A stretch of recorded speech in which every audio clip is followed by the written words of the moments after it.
report, says Stanton, barely sparing you a second glance. About the Black Hand. I already sent some fighters to take positions near their fortress. We'll attack soon, so get ready. I think I am going to go ahead and have a chat with him, just to try to get our streetwise conversation levels up. Maybe I should have a chat with this Dumont first. Are you sure? If something goes wrong, we won't be able to get to you in time. Trust me, I know what I'm doing. Take our badge then. If you die a keeper. Because we should be able to still do this. And yeah. Because we don't want the Black Hand taking over right now. You got a death wish or something? Ask one of the raiders. Show him the badge. Take her to Dumont. You can use some entertainment. Message from Thomas Stanton. I'll be damned. This must be Dumont. Suppose we finally got his attention. This rat bastard sets up shop in our territory, poaches our business, and we get nothing. That's what he thought was going to happen anyway. He glances at the two men by his side, a slow-browed brute who looks like an ogre from a fairy tale, and a lanky fellow with a thin face and black darting eyes. The big one's expression is utterly emotionless, rounding out the picture of a lumbering beast, or is that merely a mask? The weasel's face is the opposite, live streaming whatever notion happens to be skipping through his skull. A gunfighter who thinks his speed makes him better than the rest. Dumont needs him, everyone else should fear him, a philosophy as simple as the man himself. Stanton's coming for you, boy. You think I care? Dumont says with a derisive chuckle. You think I can handle some tin-plated gun thugs? If Stanton's half as smart as he thinks he is, he'll lay down his arms and beg my mercy.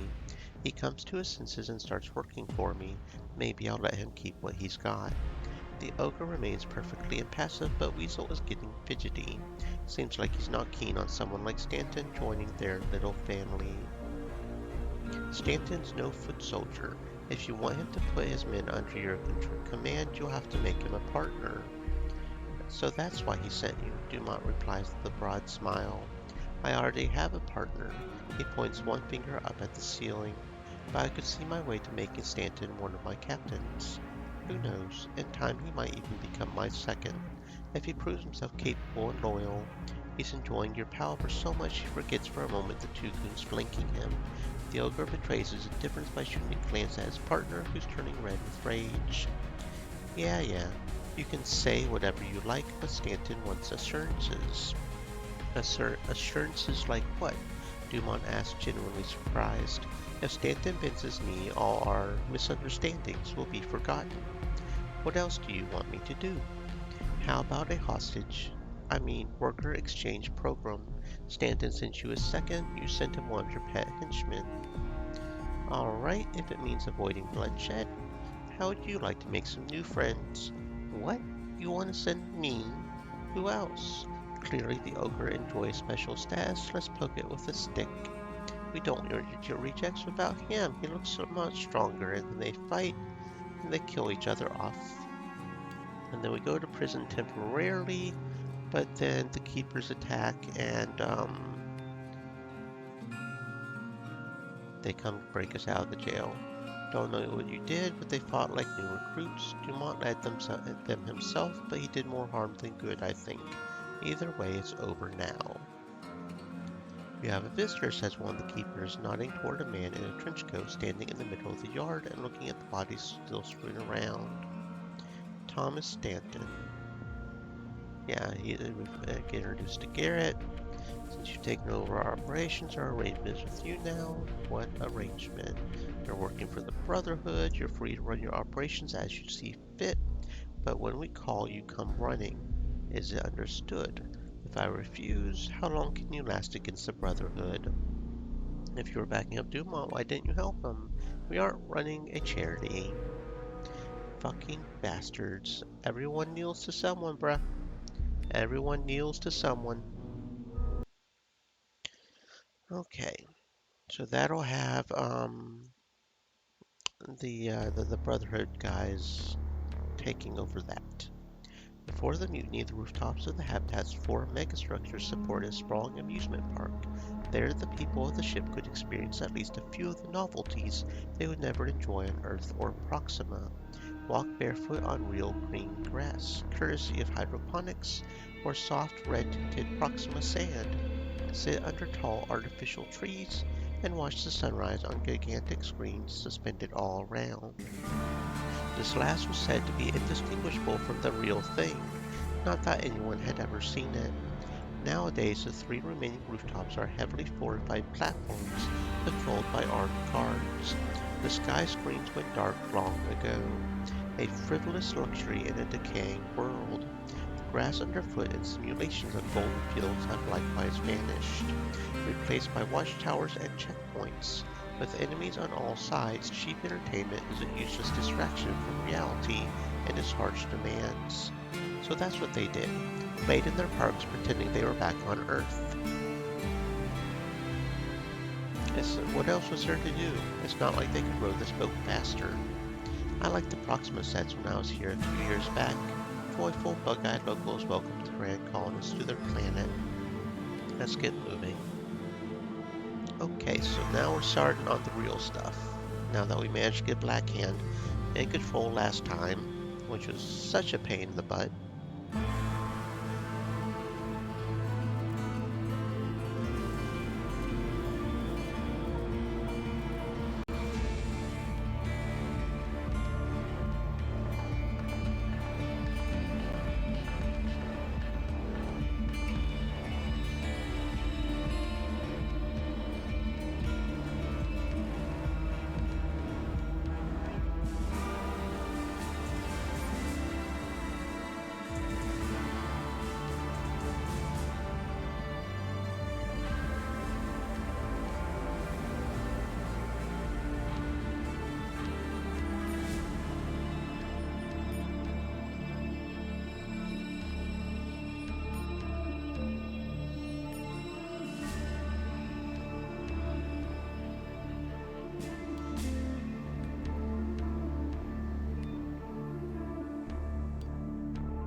Okay, so I think what we're going to do is we're going to start off with a protector route. We haven't gone down the protector route at all, and maybe we can do the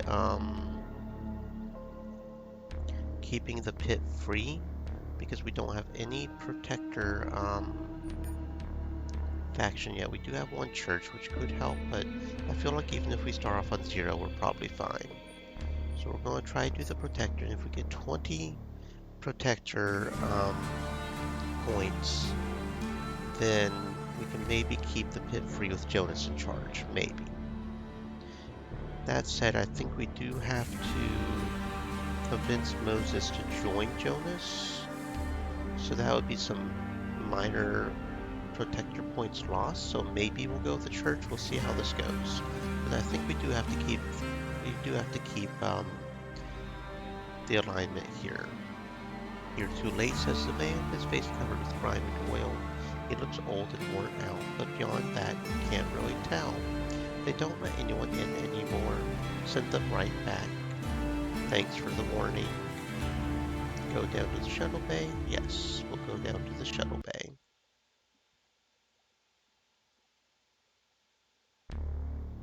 The shuttle bay survived the mutiny intact, but like everything else has been looted in the interim.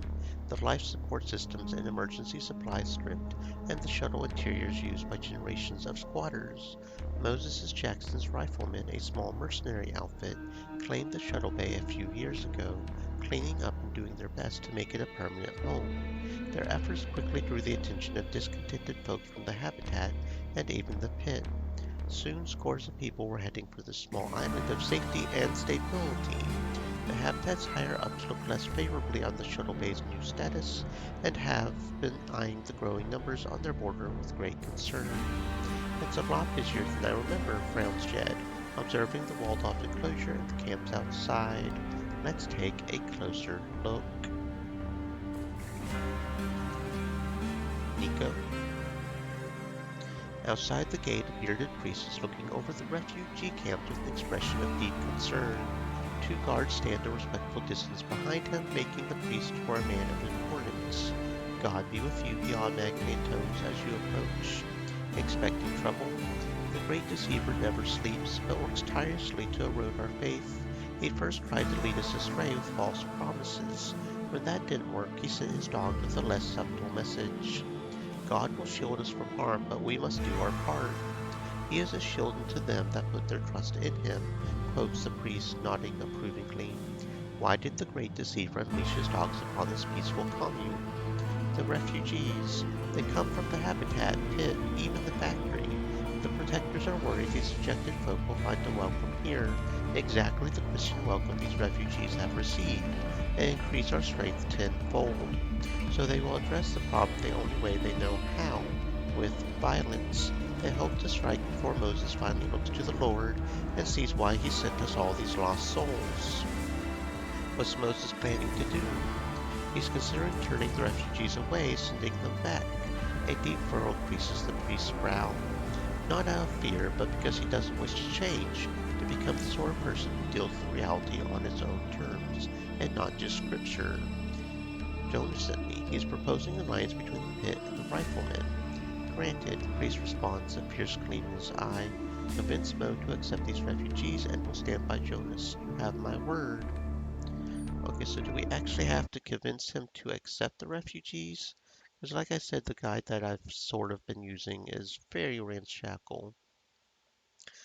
It doesn't go into all the details we need, but it goes into details we don't need. So let's see. Do do do do do. Do do do do do do do do do do do do do do do do do do. Do do do. Do do do. Do do do. Do do do do do do do do. Um. Hmm. Hmm. Hmm. Hmm. Hmm. Here we are. Da, da, da, da, da, da, da. Jonas is in charge of the pit. He has an alliance with the shuttle bay. We have 20 reputation. So we just have to have an alliance with the shuttle bay somehow. doesn't say specifically how. So we'll do a save, and we'll do shut a alliance save, and we'll see if we can figure this out. So we have to align him. I don't know if he aligns them if we don't accept the refugees. That's the thing. I think we maybe have to get Moses to accept the refugees, because that'll bolster his ranks, and that'll force them to pretty much be like, okay, yeah, he could probably fuck us over if he decides to fight. So we should probably not fight him. That's the idea, right? Behind how he keeps the pit free.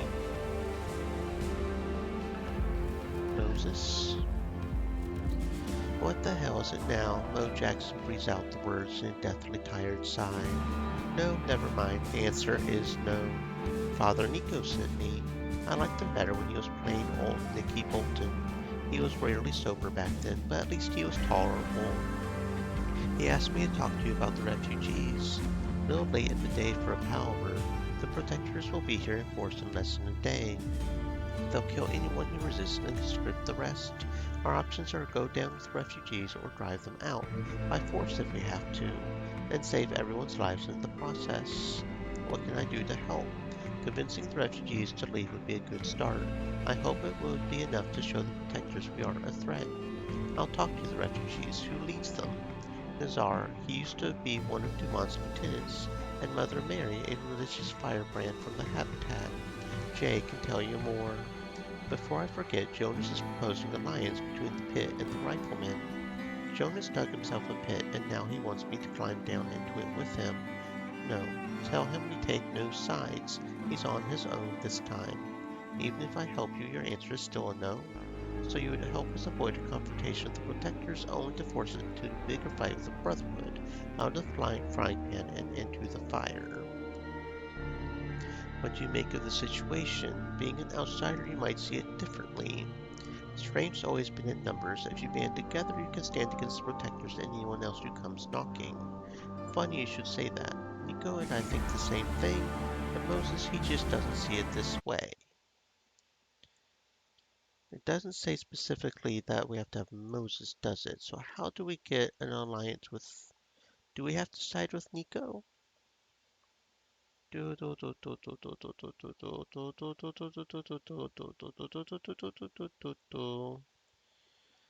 Okay,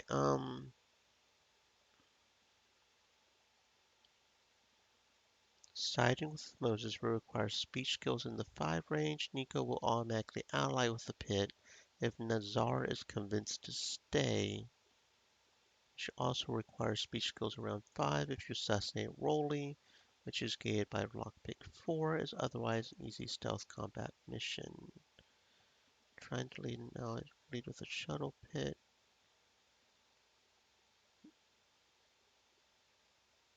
Okay, so we can have a Jonas-led pit with a shuttle bay, but I'll need speech skill 5, but we have that. Siding with Moses.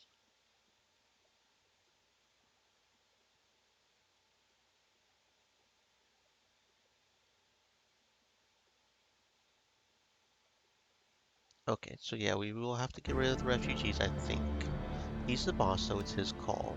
Maybe the time has come for him to step aside.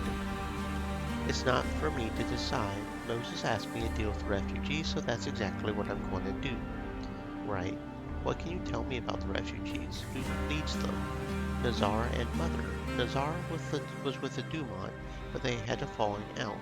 Before that, who knows? Ex-military, I would say. Mother says she was a street preacher in the Habitat, but something tells me she was kicked out for something more serious than a sermon. Moses is the boss. He wants the refugees gone, so that's what we'll do. It ain't right, kicking them out just to please the fucking Habitat. Kicking them out because Moses says so. His place, his rules. Just saying it ain't right. Whatever you say, Evans. Whatever you say. Okay, so. Let's see. He has to go talk to the refugees leaders, which is over here. I don't think there's anything to steal. Just go over here and talk to the guard. Just keep walking, just keep walking, just keep walking, just keep walking. Just keep walking, just keep walking. That's far enough, friend. Moses sent me. It better be good. Nazar? Nazar stands perfectly still, waiting as if he had been installed there before the ship left Earth orbit. His military bearing betrays a career begun in the habitat. The rest you already know. A stint with Dumont, which he left to end up here. But will this be a new beginning, or the last stand? What does Moses want now? He wants you gone, for your own good. I've heard it before, we aren't going anywhere. Moses is the one who decides who stays and who goes. He says you can't, so pack your things, get out. You leave me no choice. I feel like just murdering you.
A small crowd gathers nearby, their bleak expressions betraying nothing like hope.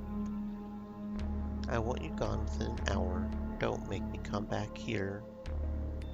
The older woman nods once and walks away without a word. The others gather their few ragged belongings and follow, heading for the exit. I want you gone, boys. You best move on.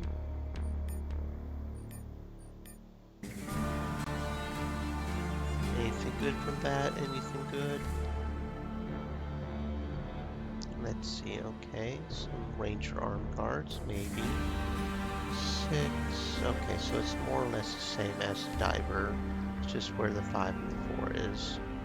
Enforcer helmet, that definitely looks good.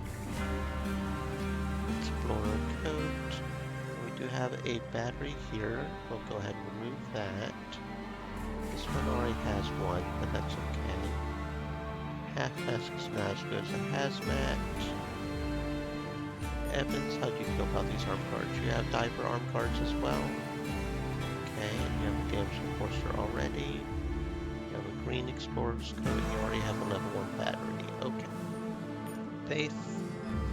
You have a scrapper jacket, so yeah, you definitely need the explorer's coat. You do not have a level 1 battery yet, so there you go. And you already have ranger arm cards. You have a damage enforcer helmet, which is not the same. You have a pilot helmet, which is not the same. So 10. So yeah, it's like switching the 10 to projectile instead of melee. So it's like overall better. And then giving, yeah, it's overall better.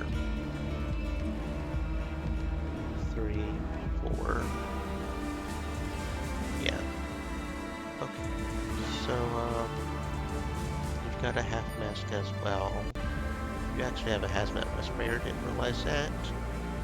Chad, you still have a common respirator, so here's you a half mask.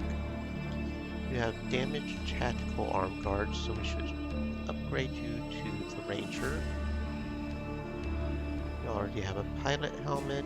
How's this shotgun suit done? Same damage, better AP, cost less range, a lot less ammo. I'm saying no just because of the ammo. Only 2 shots?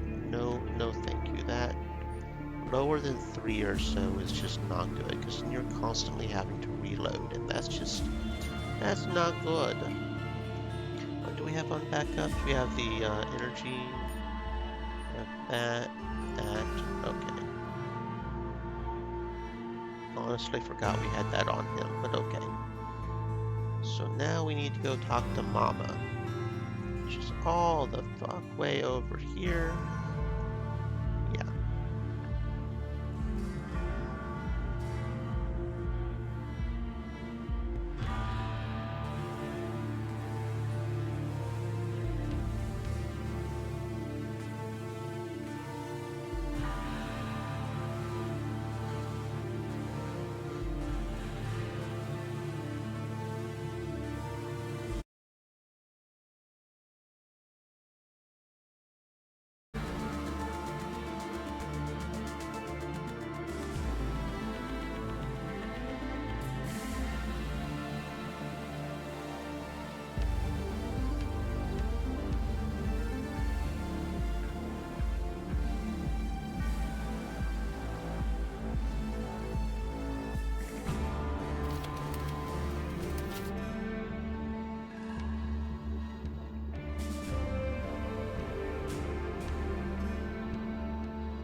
Mother's praying, says a guard blocking your way. Moses sent me. She'll make an exception for you.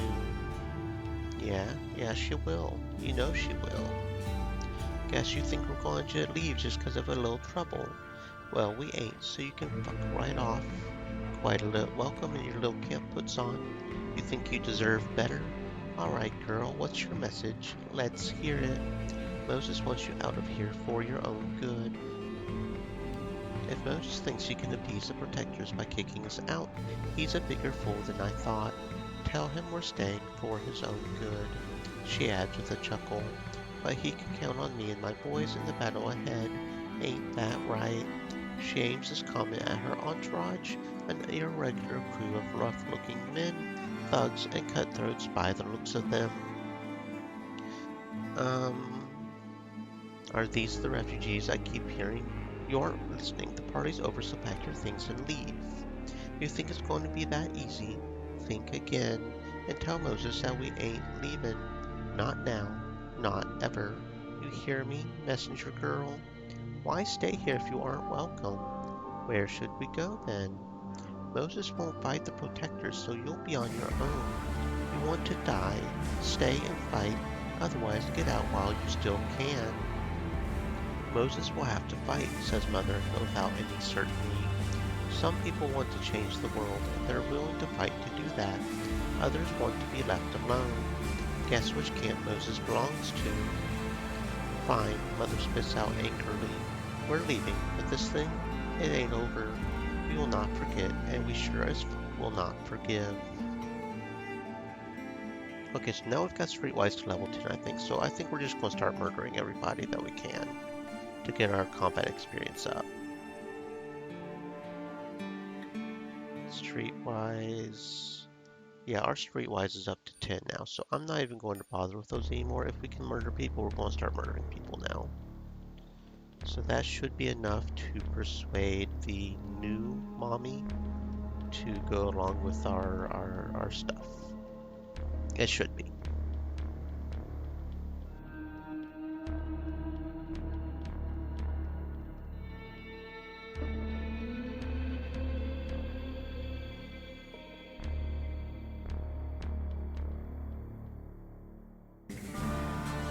How did it go? It's done. The refugees are leaving. I won't forget it. The protectors will be here soon. If you want to leave, now's the time. I think I'll stick around, see how it plays out. Wait for the protectors to arrive.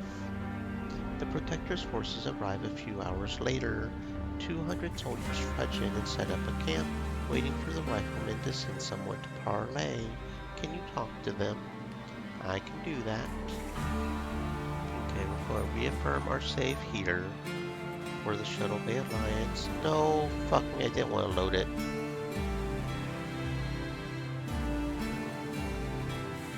I didn't mean to do that. I meant to save, not load. My stupid brain sometimes. Oh, this probably doesn't say us as far back. Okay. Yeah, stupid me.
Okay, and this time actually save instead of loading.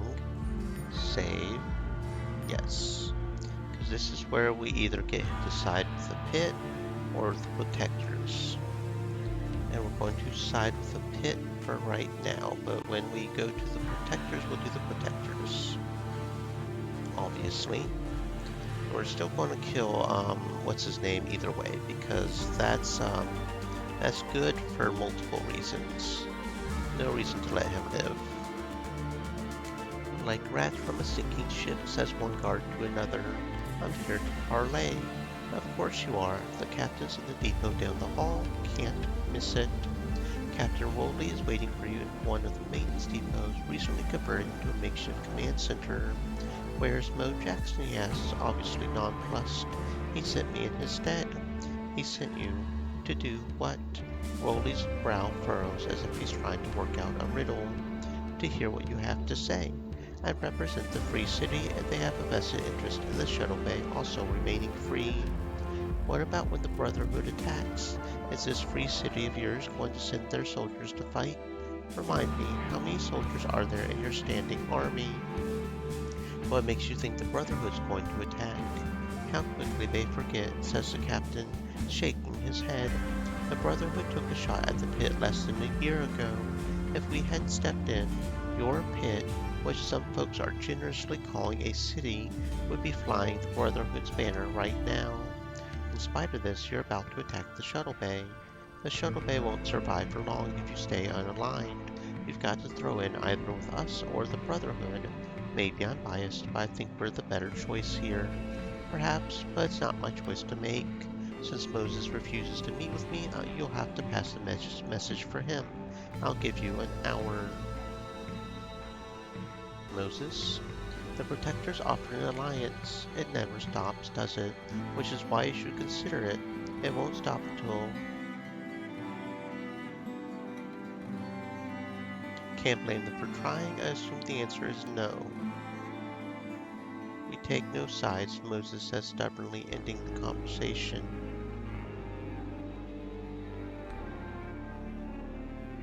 Yep, we take no sides. You again? I'm here to parley. Of course you are. The captain's in the depot down the hall. The shuttle bay will stay free for as long as Moses draws breath. So be it, but remember, you reap what you sow, regardless of your intentions. Maybe so, maybe so. Why did it, when we report to Moses, why does it put us to Nico here? Like, it obviously has the ability to put us over to Moses, but why did it put us to Nico right there? It's a little weird. It's a little weird. Moses... Protectors are gone, true to their word. We bought a beer apiece, maybe more. Thank you, Jade. Glad I could help. So... I'm assuming that's how we got to the Jonas thing? I'm assuming that because the other one indicated he would go with the Protectors, right? Which we don't want right now. Okay, so yeah, I think that's all we can do right now.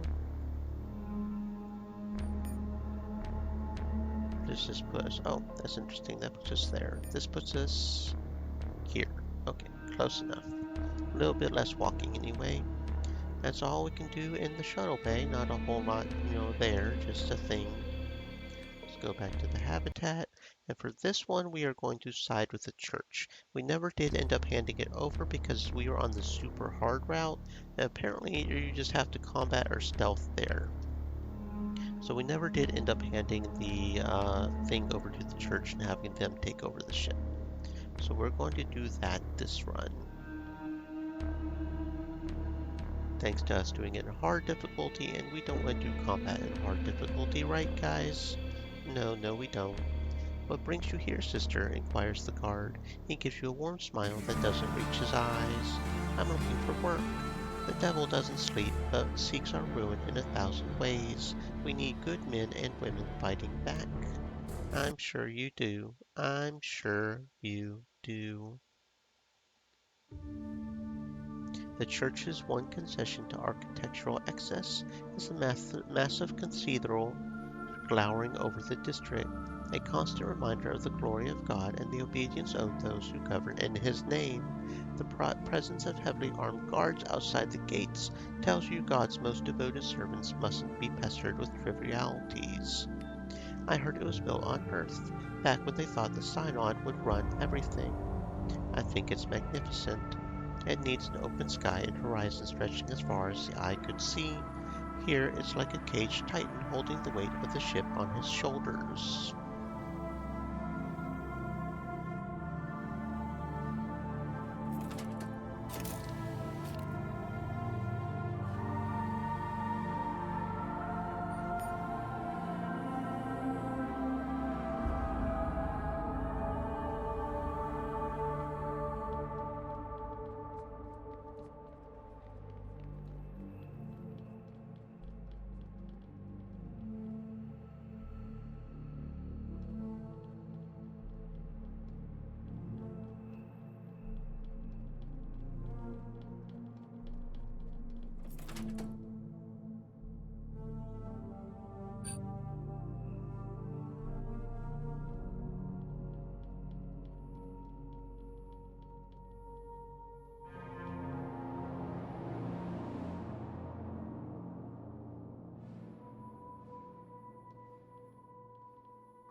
What knowledge do you seek within these halls, sister? Tell him about the machine. That sounds like a portable life support system. We feared it had been lost during the mutiny. I wonder why it has surfaced now, after so many decades. Is it the Lord delivering our salvation, or the work of the great deceiver? A portable life support system. For the colony, explains the archivist, our future home should be perfectly habitable, but the devil would like nothing more than to ruin it for us. This life support machine would ensure our survival until a more permanent solution is found. Do you really believe the devil is trying to bring about our downfall? What is the devil, my child, if not the darkness in every one of us? Do we not fight to resist it every day, struggling to walk in his light? To do what's right despite the innumerable hardships. But what would the devil gain by giving us a life support system now? What indeed? The archivist gazes sadly down at his feet for a moment. Over the past decades, we've achieved some semblance of balance here.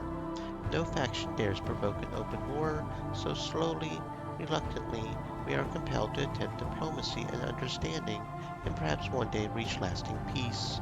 The aptly named House of Ecclesiastes watches over the ship's central life support. Thank God they are wise enough to hold themselves above our squabbling.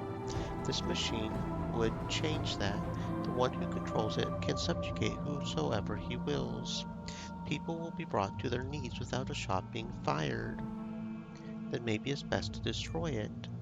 And if ECLSS fails, then you'd have discarded our only hope of survival. It's been functioning for almost 3 centuries. Why should it fall now? It is functioning, yes, but the knowledge of its proper maintenance has degraded, and with it the quality of the air we breathe and the water we drink. If the dawn doesn't come within the next 20 years, this machine of yours will be very valuable indeed. Then perhaps the pit should be its home. They've never tried to rule over others. And how long do you suppose the pit would last against the habitat? No, sister, this machine must reside with those who have the power to defend it. Brotherhood, protectors, church. I'll be glad to help you evaluate these options if you're willing. I assume you'd push for the church. Regardless of what you choose, we face a dark and uncertain future. I'm glad the burden of this decision isn't on my shoulders. Whether or not you take my advice is up to you. I think I'll have to figure it out on my own. That's the last thing we need. Why? Because now everyone will want it, and they'll fight to the end to deny it to others. We'll need to secure the armory as soon as possible. We'll be ready. Do you really think they will use it as a weapon? Without a doubt. Then we should think twice about it. About handing it over, I mean. What choice do we have? The pit is too weak to hold on to it for long. Like it or not, it has to be one of the big 3. I can't say I like any of them. They're going to fight no matter what we do. This machine can tip the balance and make resistance futile. Make it sound like it's a good thing. At this point, any end to infighting is a good thing. I think we should give it to the protectors. Any particular reason? They did help us when the Brotherhood attacked. As for the church, they scare me more than the protectors, that's for damn sure. Let's keep our options open for now. Jade, exclaims Morgan, his face stretching into a smile. I was just thinking of you, and here you are, just strolling past me. God does work in mysterious ways, doesn't he? What do you want? Straight to the point. I like that. I want you to vouch for me, that's all. You do remember that you owe me big, don't you? It would be awfully inconsiderate of you to forget. Very short-sighted, too, I might add. Why is that? Because I'm that close to getting a trading license. Do you know what that means? Full access to the church's trading stock. How would you like to have a brand new Hauser 92? Just say the word and it's yours. So what do you need from me? I just told you I need you to vouch for me. Tell Ilona that I have the right moral fiber and piety. Don't forget the piety, you hear me? Alright, I'll talk to her. I'll see what we can do. That's new. Usually we end up killing Morgan, right? I don't think we've ever let him live before, so that's new. That's interesting. No.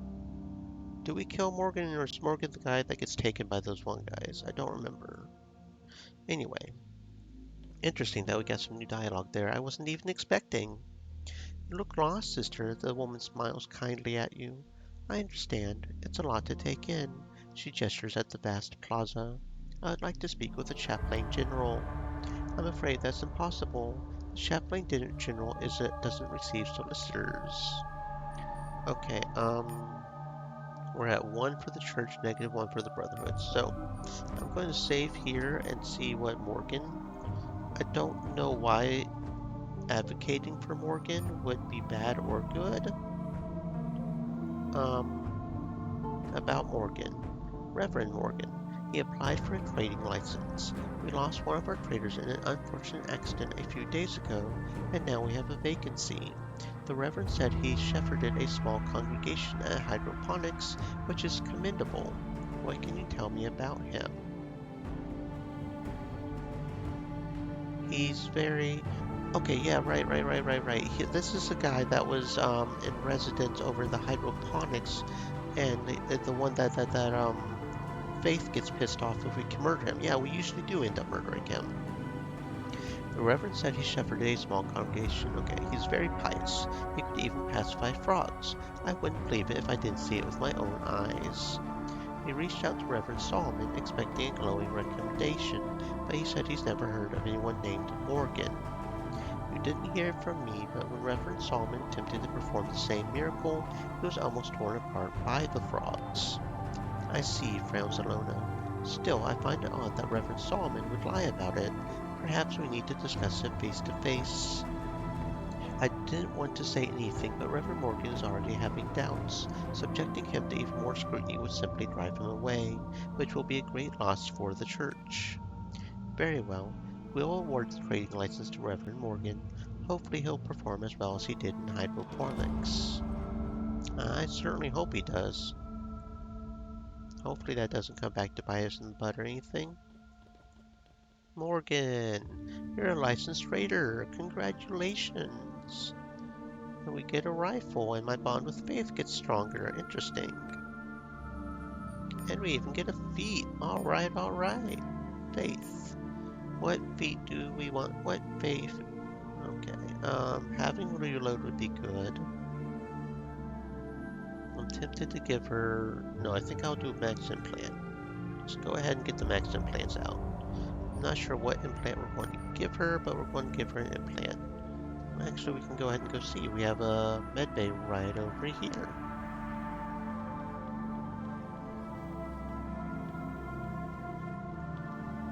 Hey there, we want to use your med machine. I'm not sure what she'll accept, because they'll only accept certain upgrades, so...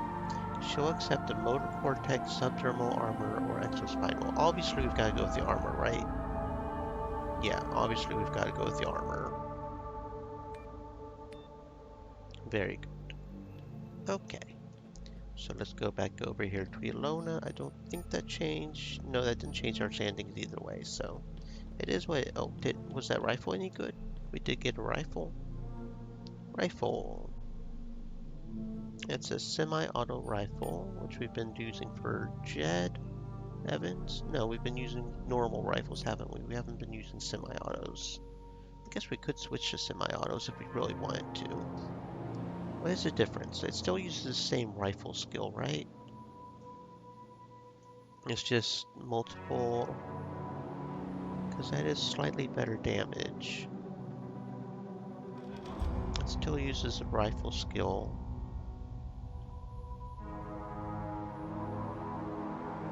Has a lot more ammo. Better grades and penetration, less accuracy, aim, and crit chance, or stagger. I think I will go ahead and just do that. Because it still uses the skill we're mainly using for it. It still counts as a sniper rifle, right? I mean... Right? Actually, maybe we should put it on our main character, now that I think about it. If we're going to do that, because the problem with our main character is they don't have enough SP to really... I don't know if that will really change anything.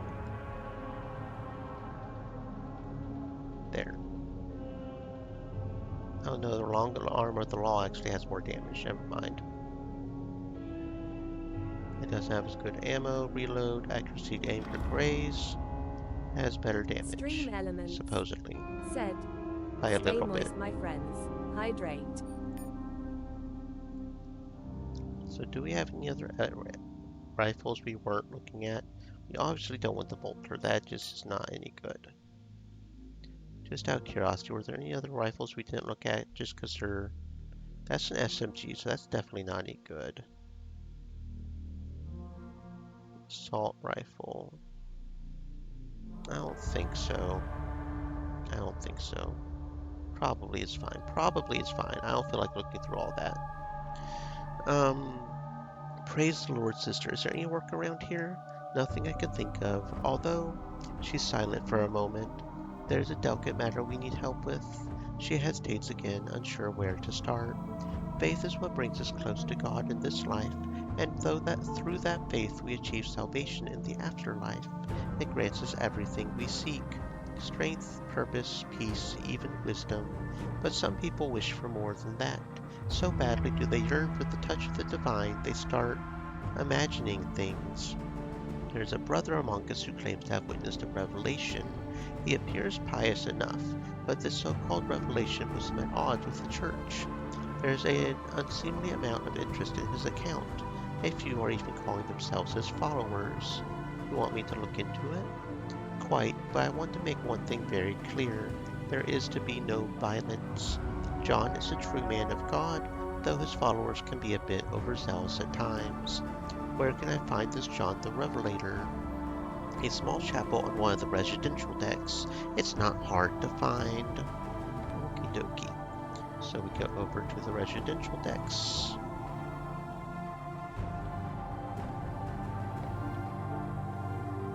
Our people don't wish to be disturbed in their time of prayer and reflection, says the guard, blocking your way. I'm running an errand for Ilona. The guard shrugs but steps aside, too well trained to do anything but obey his superiors. The residential district isn't what you would call exciting. A perfect grid of faceless rectangular buildings, housing hundreds of gray cells, each with a single bed. All amenities beyond that simple sleeping space are shared. Wake up, grab a quick in-tab from the corner dispenser, and take the train to work. What more does a colonist need? Hell of a way to live, says Jed. My old shipping container is a palace compared to these cells. Maybe that's all they need, a place to sleep and store personal trinkets. I heard the units were kept purposely small to force people to spend all their time outside, building a community and living in it. Of course, maybe they simply didn't have enough space to house all 50,000 colonists. Well, now we have 3 communities instead of 1, so I guess their plan worked. I can't wait to go back to the pit when this is all over. We just got here. Don't tell me you like what you see. I haven't decided yet. Take your time. Let's get moving. Another convert, eh? The priest exhales in your direction, the content in his voice as clear as a tolling bell. Brotherhood or protectors this time? I come from the pit. The priest steps back, making the sign of the cross in a practiced gesture. That cradle of sin. What do you have against the converts? We all began this journey together, brothers and sisters in Christ. As soon as the father of lies reared his head, the pretenders and hypocrites turned away from the Lord and flocked to their false prophets instead. The only freedom man may claim is granted by God, not the brotherhood. Only God's grace shall bring us safely to the dawn on Proxima Centauri, not the protector's weapons or propaganda. He shakes his head in disgust. Those who turn from the church to follow these false prophets are long dead. Their descendants embracing the faith can only strengthen the church. But they are coming to the Lord out of love or simply to flee this hell of their own making. Is there anything I can do to help? The priest nods hesitantly. The latest thorn in my side is a small clutch of troublemakers amongst my flock. Perhaps you could talk to them for me. Perhaps I could. Perhaps I could. These guys over here, yes?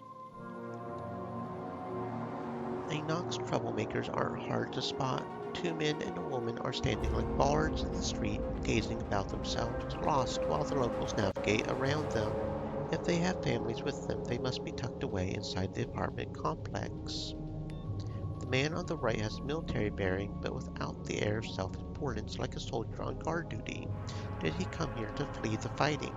The other man is young, but flabby, well-fed but unhealthy looking, like a low-level bureaucrat exiled from his desk. On the surface, an unlikely candidate to find religion, but who knows? The woman's head is hanging, her eyes black with grief. Whatever loss she suffered has left her permanently marked.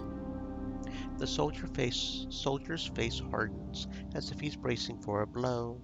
Not a people person, then. The widow doesn't react at all. She's lost in a world even harder than this one. Unlike his comrades, the bureaucrat is eager to exercise his tongue. God be with you, sister, he solemnly announces, hand over his heart. Father Enoch asked me to have a word with you. He's concerned. Why? The soldier barks out, but quickly suppresses his anger. The man's just concerned for our well-being, the bureaucrat says smoothly, testing one hand on his companion's shoulders. Tell him we're still overwhelmed. There's so much to learn. We're adjusting. His attempt at a smile is off-putting, robotic. The widow finally looks up, searching her face with a plainly frightened look. All right, I'll pass that along. Wait, the soldier says, shrugging the bureaucrat's hand away. Aren't you with the church? No. Care to tell me what's really going on here? The soldier sighs painfully as if something was pressing down on his ribs. The church is preparing for war. I grew up with the protectors, so I'm no stranger to the drills and rah-rah propaganda, but this People spend half their day training in self-defense units and the other half soaking in sermons. There's only one message. We're going to fight the devil and we're going to win. If you don't like it, leave. The pit welcomes all and asks nothing of you. But it's a cargo hold, violent and lawless, says the bureaucrat, terrified. Home to thieves and murderers. Or so we were told, he adds quickly. Enjoy your drills and sermons then. I'm leaving, says the soldier. Any of you want to tag along? You're more than welcome. I'm not going anywhere, the widow says tiredly before breaking her silence. The bureaucrat says quietly. He stays quiet. Words, words. Enoch. I talked to your troublemakers. The soldier will be gone today. The other two will stay. That's too bad. We need more fighting men. But what's done is done. Thank you, sister. Go with God. Okay, so that didn't affect our relationship at all. Let's see. There's someone over here we can steal a credit card chip from. There we go. Talk to John. The chapel is empty except for a man in a worn coat.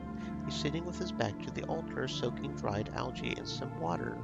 Welcome to the Church of Salvation, sister, he says, listlessly stirring his cup of algae. I'm looking for the prophet. A prophet? Never seen one. He gazes up at you. Though I did see an angel once, standing right where you're standing now, bathed in a pure white light. Smelled better, too, he smiles. What did this angel say? He said we had strayed from the path, as if we all didn't know that already. The angel probably thinks we're all stupid, but who can't blame him? What path did we supposedly stray from? Come on, he says with a disarming grin. That's the easiest one in the book. Thou shalt not kill. Thou shalt not fight thy neighbor. That sort of thing. There's a reason why the church played a different role back on Earth. We aren't back on Earth. We're stuck inside a metal can slowly drifting through space. All the more reasons to try to get along, no? We never got along on Earth. What makes you think we can do it on this ship? It's never too late to turn to God, not to fight in His name, breaking His commandments, but to listen to what He said. Even now, declares the Lord, return to me with all your heart. It's never too late, sister. What are you suggesting the church should do? Lay down their arms and pray for peace? The best weapon the church has ever had is the Word of God, so maybe laying down the tools of the devil isn't such an insane idea after all. You should suggest it to the Chaplain General if you get the chance to speak with His Holiness. Everyone will get slaughtered. Are you a seer, friend? He smiles without malice. What if there is no slaughter? What if our neighbors are preparing for war because we are preparing for war? What if the church's efforts are better served teaching the Word of God and leading this lost flock away from the abyss? And if you're wrong, how could wanting peace be wrong? The road to hell is paved with good intentions. Remember that, brother, when you deliver the church unto her enemies. Why do you demonize our brothers and sisters? They might have lost the way, but only because the church lost it first. They lost their way because it's human nature, the same nature that can easily mistake kindness for weakness and think it's an easy target. You can't be right, says the preacher, shaking his head mournfully. But if you are, I can't take that chance. Not now, not until I see these enemies you speak of with my own eyes. That's a good idea, brother. That's a good idea. Oh, and look at that. We got ourselves a feat. So I think we'll go with max implants. That's what we've been sort of going for. We'll get another armor. Do we have an armor already? Can we fix an armor? How many? We only have one electronic module, and we have some broken armor, but we need 4 spare modules to fix the armor, so we need some more modules. Don't know who would have modules to buy. I don't know who would have some to buy. They probably won't. I guess we could go look at the armor shop. I know the medical shop won't have one. We can also look at those shops in the habitat outside of the factions. Okay, well, here's one at least. So we still need at least 2 more, but I want to keep like 3 on me, so really we got a little low on the modules than I wanted to be anyways. Okay, Elona, we talked to the bro. We talked to the bro. Praise the Lord, sister. The preacher won't be a problem anymore. Thank you, sister. If you're still looking for work, the chaplain general might have something for you. That was fast. I was instructed to send anyone who solves this problem to His Holiness. If I were you, I wouldn't make him wait. Lead the way, sister.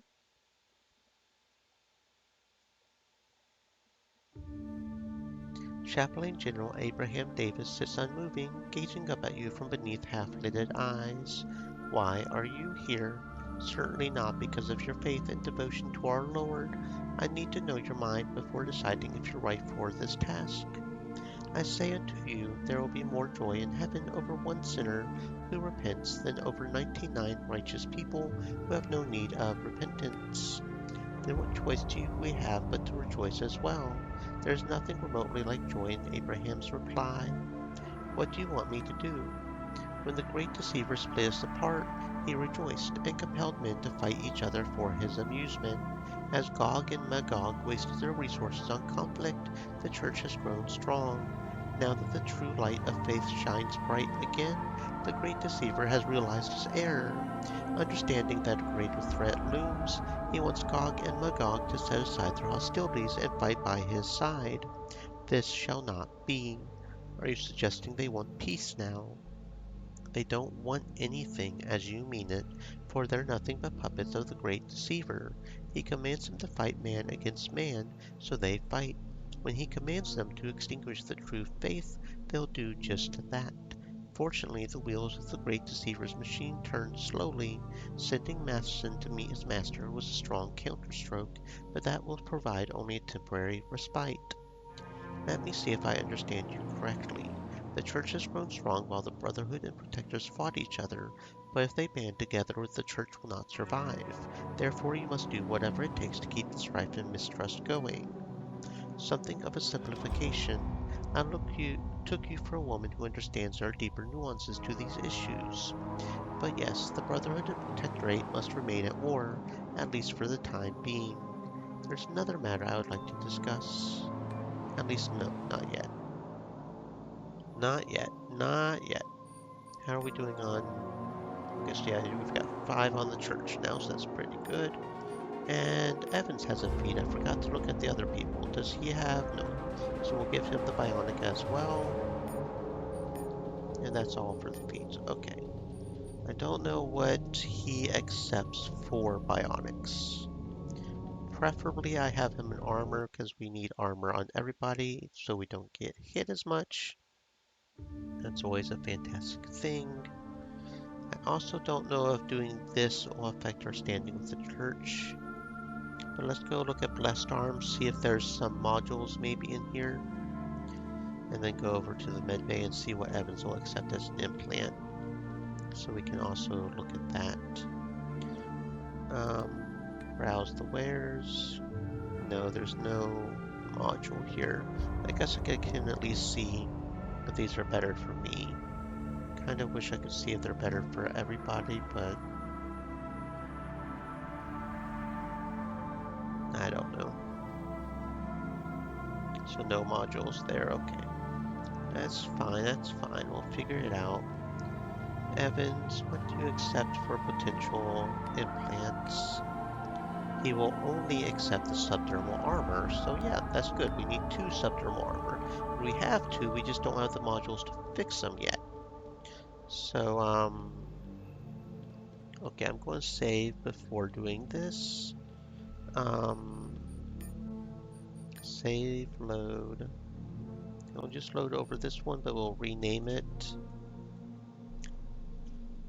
Pre-Church Infiltration. Because I don't know if it'll still affect our standing with the church and if it'll mess things up. May I see your key card? I've got one right here. I stole it all. I mean, it's mine. Reverend Marville. What is it? If you want to volunteer to join the fighting, you have to go through the proper channels. Although in your case, I'm willing to make an exception. You can go in, the guard says quickly, returning the card. The apartment looks empty, but you can't shake the feeling that someone's there. Maybe you're just tired.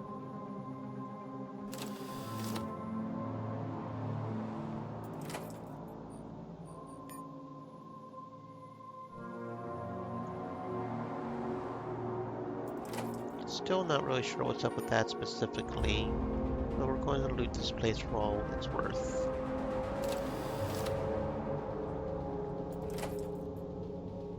Get some good stuff, maybe. Maybe. Yeah, still not sure what's up with them. Can't escape the feeling that someone's here, because it doesn't seem like anybody's here. We just robbed the place. I don't know. I don't fully know what's up with this place, honestly. Is this dagger any good? Got some good reaction there. 30% reaction. Yeah, I think I will switch that out. Evans.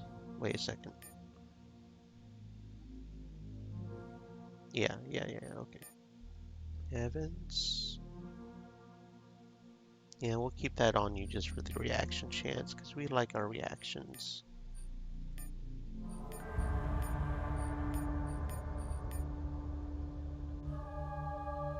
Yeah, okay. Double checking with that. Security goggles, because we want the reactions. And, Faith, got the same knife. Colt Classic, low cost, accuracy crit chance. Less damage, so no, we won't worry about that. Okay. Okay. Alright.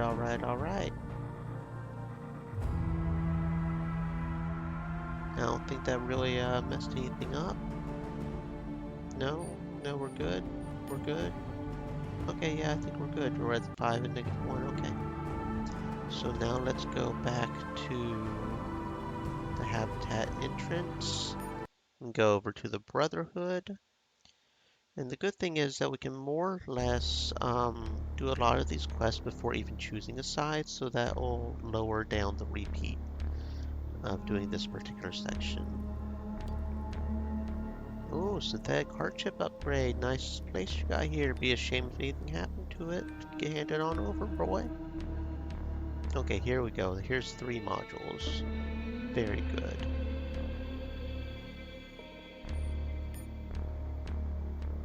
So that should maybe... No, we need a lot of modules to fix it though. We have 5. And we can repair it using 4 of them, but I want to have 2 more just in case we need those to fix something later on. I don't remember if we need them to fix something later on, but just in case. But we do have an upgrade we can use. We just bought one. Painkiller +1 regen. Very good. What do you sell? Do you have any modules maybe? She wants for this rifle. Too bad. You don't have Master Trader. Oh, so you don't have rifles, you just have some distortion part fields. Oh, that looks nice. We'll take that actually. You know what, we'll go ahead and take your pulse grenades. We have got the money, and pulse grenades are very fucking useful. Thank you for that, friend. So we can... No, we can't upgrade this one because we already have a 1 on it. But we can upgrade Evans. That'll up the recharge rate. Okay, very good. So on over to the Brotherhood now. We got some pockets we can pick over here on our way. For 184 credits. Very nice. On over here. The purpose of your visit. I'm looking for work. If you mean gun work, there's plenty. We won't liberate the ship with rousing speeches, that's for damn sure. Planning a new offensive. Planning is all they do these days. We need less planning and more fighting, if you know what I mean. I do know what you mean. I do love murdering and slaughtering and taking all the things for myself. You're standing atop a 9-story high apartment complex, gazing over the Brotherhood's sprawling admin district far below. A massive, blocky fortress, which looks ready to withstand a 10-year siege, squats amidst the residences of the elite, a clutch of monuments to the glorious struggle and flashy signs advertising the liberation of the enslaved. One day,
this door looks damaged. One can't help but wonder what's on the other side. Maybe one quick look. Faith? The door slides open, revealing old maintenance supplies and repair parts stripped from discarded machinery. Better luck next time. What the hell do you think you're doing? You turn around and see a frowning security officer with a hand on his gun. Looks like a very nice gun. As the officer goes down, you push him into the open locker. Thank you very much for the gun, friend. Okay, so that doesn't affect our Brotherhood. Cool. That's fine. So we got a pretty little gun. I didn't think my crit was that low, but apparently it was. Faith, was it worth killing that guy for? No, it was not. Well, sucks to be him, I guess. Got killed for nothing, pretty much. That gun's not as nice as advertised. Okay, over to Anders.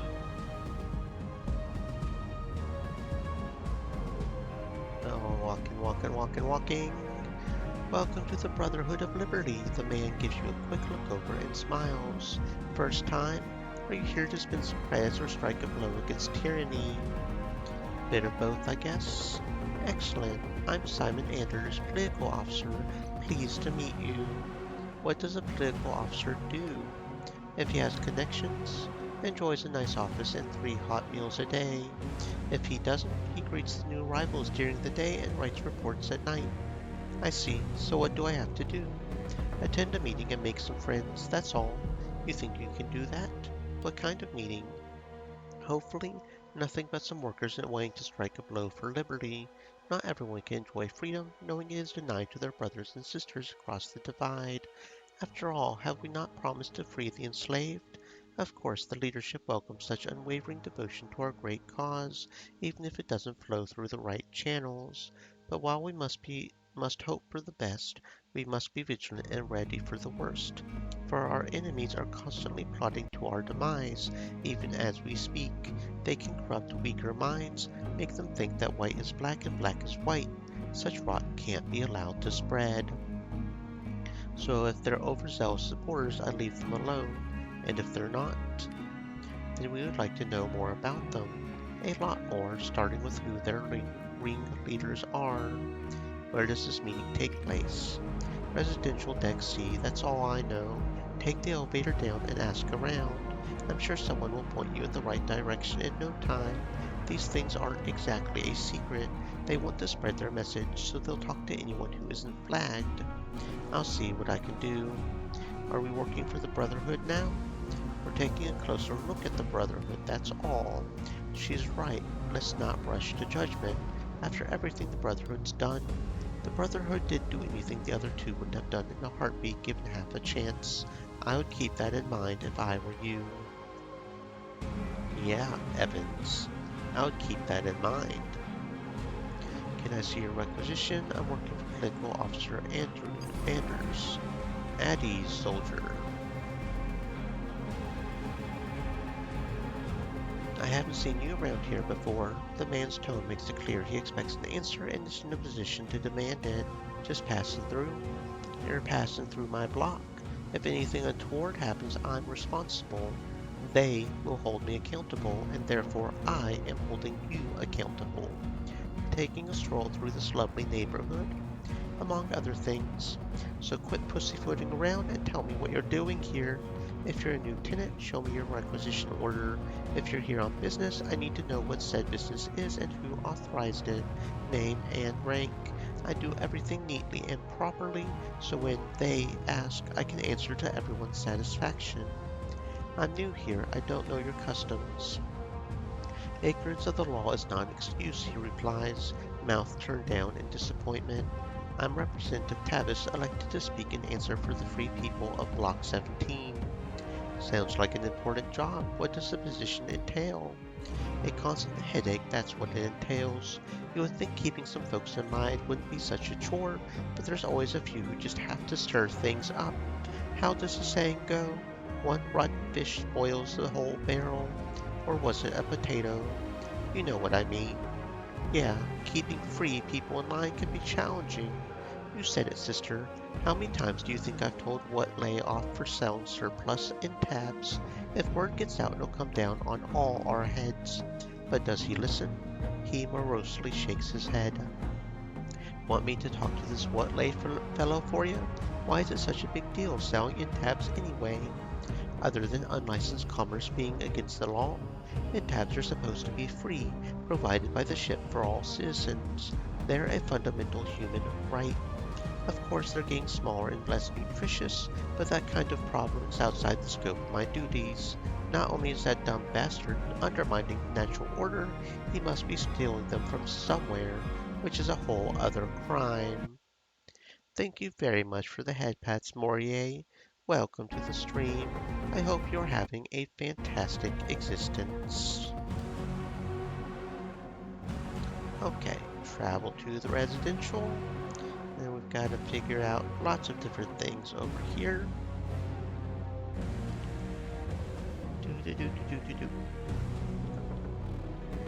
Oh wait, we already were at the residential. Silly me, silly me. I just got myself confused. Okay, right. So we need to go over here. And we're going to go ahead and just side with a small commotion attracts your attention. Two plainclothes officers are attempting to evict a citizen. A crowd of onlookers is calmly observing this spectacle, seemingly the only entertainment on hand. What's going on? We received a signal from Representative Travis. One of the officers gruffly replies. Citizen, he checks his records. Feldman is suspected of poisoning the community's mind with church propaganda. We also suspect he wasn't acting alone. Not to worry, citizen. We'll uproot his entire network of spies and malcontents. Who are you? Exactly. The voluntary people are scarred. The officer narrows his eyes. And who are you? Exactly. Which block are you assigned to?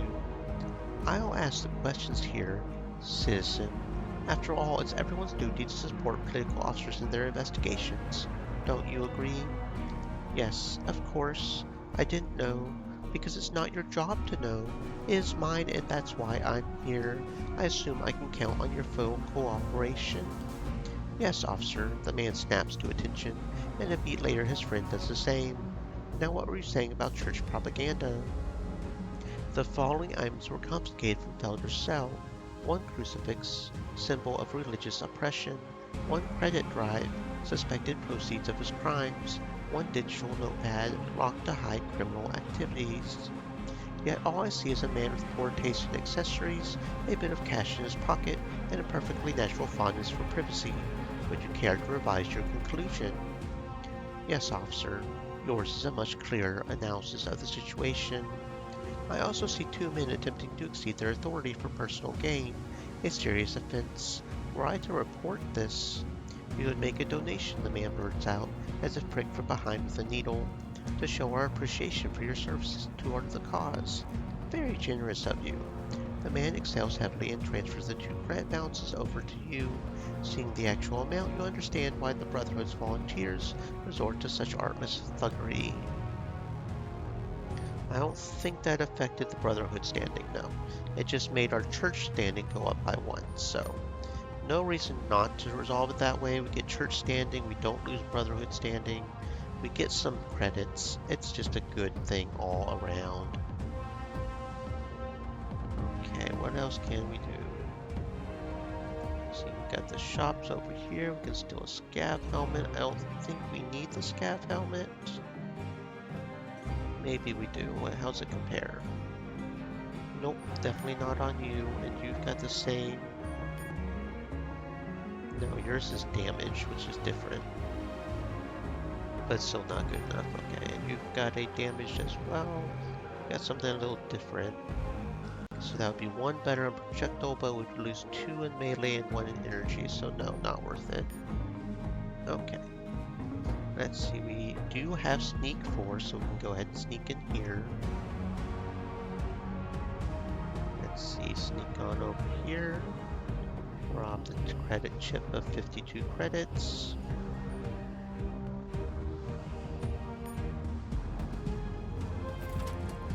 What do we have it? Ooh, yes. Thank you very much. We need, what, 7 before I'm comfortable with that, right? We have 6, so we still need 1 more. Okay. And turn. Go ahead, sneak on back out. Okay. So how are you doing? Yours level 5. We still need 1 more level before we can go do those. Now, I don't know if we'll get it before we complete this thingy, but that's okay. What's the catch? Browser wares. Just a bunch of armor, which we're not too interested in. Steal a damaged implant, subdermal armor, another damaged armor implant that we can't fix. Okay. And then you just teach me things, and we don't really need to be taught anything, so let's go to Whatley's apartment. What do you want? Asked a greasy-haired man, glancing around nervously. To talk to you about Intabs. I don't know anything about it. Whatley says, quickly trying to close the door. Selling stolen Intabs, ignoring a lawful request to stop, lying to a political officer. Political officer, stammers Whatley. I'm glad I got your attention, Mr. Whatley. I assume you're ready to cooperate. It wasn't me, I swear. He told me to do it and gave me the Intabs. What choice did I have? Slow down. Who's this mysterious he? Menzel. Jimmy Menzel. He's connected all the way up. All the fucking way, he adds for emphasis. How can I find him? The government residential complex. Told you he's connected. The money's due today. He gives you the credit stick. Let me worry about that. And another 200 credits. Very good. Okay, then we go over here. Oh, look at this. I do think we just found another module. Very good. So now we can fix one of the subdermals.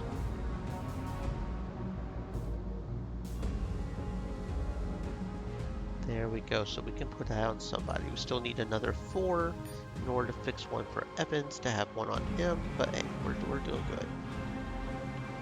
Several soldiers are taking a break, warming themselves with instant soup, a flavorless mix of daily dose of vitamins, amphetamines, and antidepressants.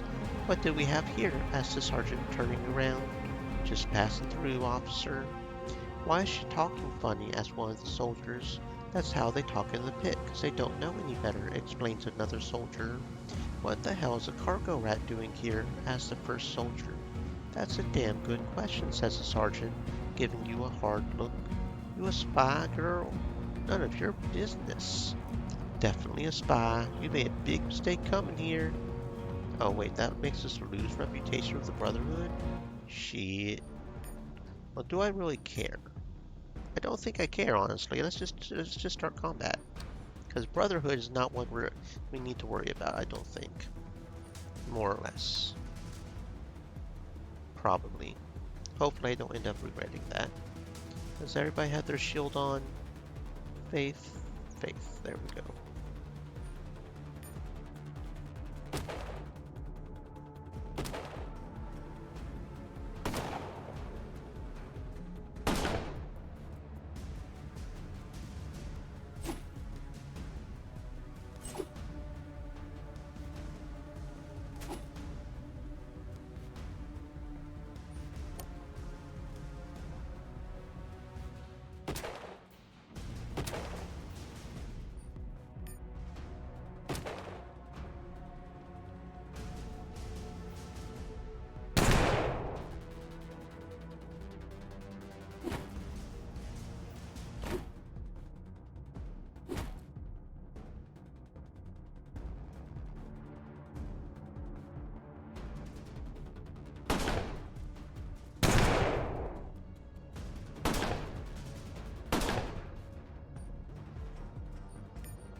Yeah, that got us to -4 for Brotherhood, but you know what? I'm not worried about it.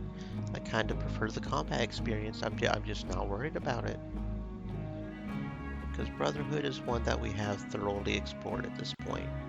Diver armed guards and some improved assault armor. That's a double, and we don't want that. You already have diver. You have ranger. For the sake of continuity, I'm just going to give you diver so that everybody has diver. What do you have? You have ranger? Okay. One more diver would be good just so everybody has diver, but let's see, what else do we have? Oh yeah, there's parts things over here, so 2 more parts and we'll be good. The meeting is already in progress. Standing on a makeshift podium, a young man with unkempt hair and fiery eyes is shouting something at an older maintenance worker with scarred fists the size of coffee cans. Freedom? You call this freedom? Shouts the youth, looking around for support but finding none. I'll show you freedom, growls the worker, starting to push his way through the crowd. Hold on, I would like to hear what the kid has to say. Emboldened, the kid straightens up and runs his hand through his greasy hair. He looked at the maintenance worker, refusing to be intimidated. You're free to work down at maintenance for a few credits a day. Free to die fighting some poor bastard in another war. Free to wish you were never born on this fucking ship. Is this what our forefathers fought the ship authority for? We're surrounded by enemies on all sides, says another man. What choice do we have but to support the war effort? It's our duty, nods the maintenance worker. Our enemies, he points his finger at the podium, want us to give up. I say we send them a message right now. That's not going to be a war because neither side can win it. All this war effort talk does is keep you slaving away without asking any questions. What questions? The worker demands to know. Why, the very question the kid's asking. Is this what our forefathers fought for? Or did they merely replace one master with another? Fuck you, bitch, says the worker, storming off. Tough crowd, says the youth, jumping down from the platform. He doesn't appear to be discouraged. I'm Reaper. They can't find me if they don't know my real name. The secret police, they're everywhere. You would know it if you were from around here. He looks at you with suspicion. Relax, kid. We don't have much love for the Brotherhood in the pit. Trust me on that. Right. The invasion, nods the kid, seeing you in the new light. It's not every day he gets to meet a victim of imperialist aggression. Are you here to strike back? I was sent to establish contact with the local resistance. There's someone I think you should meet, the kid says cautiously. I can't take you there without permission. I have some errands to run, but I'll be back later. If your friend wants to meet, fine. If not, I'll look for someone else. She'll meet you, I promise, the kid says excitedly. Okay, friend.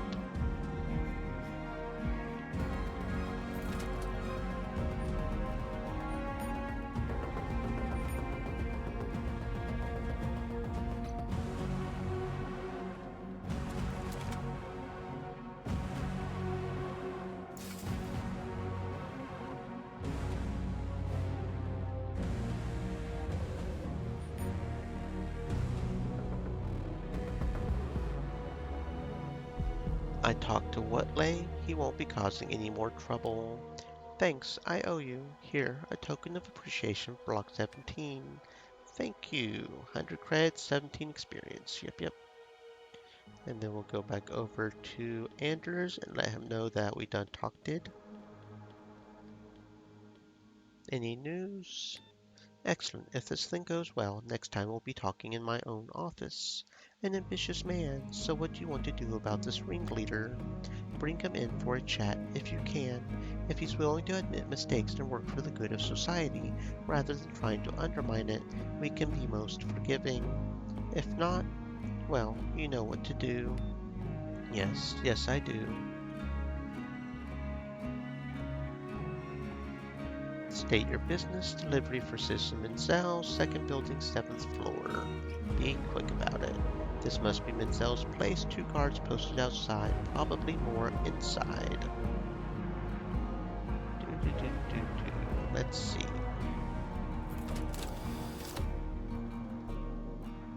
We're going to examine the air purifier, a personal air filtration system with a built-in oxygen generator. It would be a shame if something happened to it. Disabling a few sensors, Faith raises oxygen concentration far above the safety levels. This machine will reset itself in a few minutes, but it will be bad enough to give Menzel and his guards a case of circulatory shock. Let's do this. We're just going to murderize them all. Let's see, that starts Menzel off with...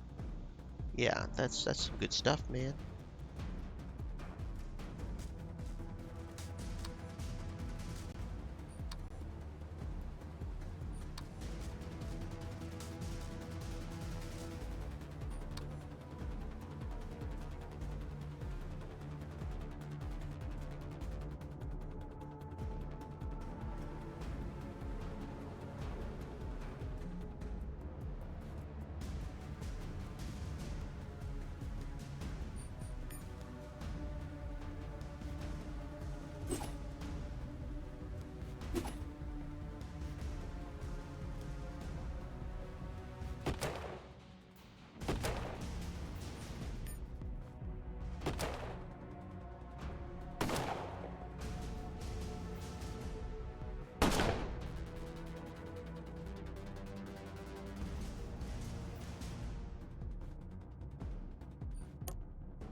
A prominent and well-connected citizen is dead.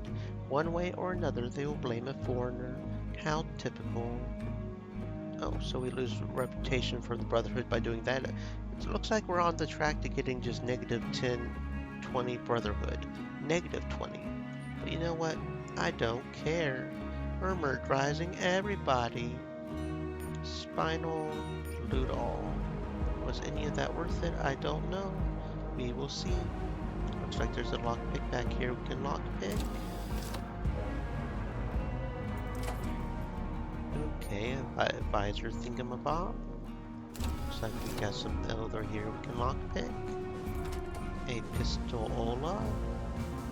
And then one more thing over here. And that gets us, ooh, a battery and a pulse grenade. Very good. I think that's everything we can loot from this boy. I think. Okay, let's see.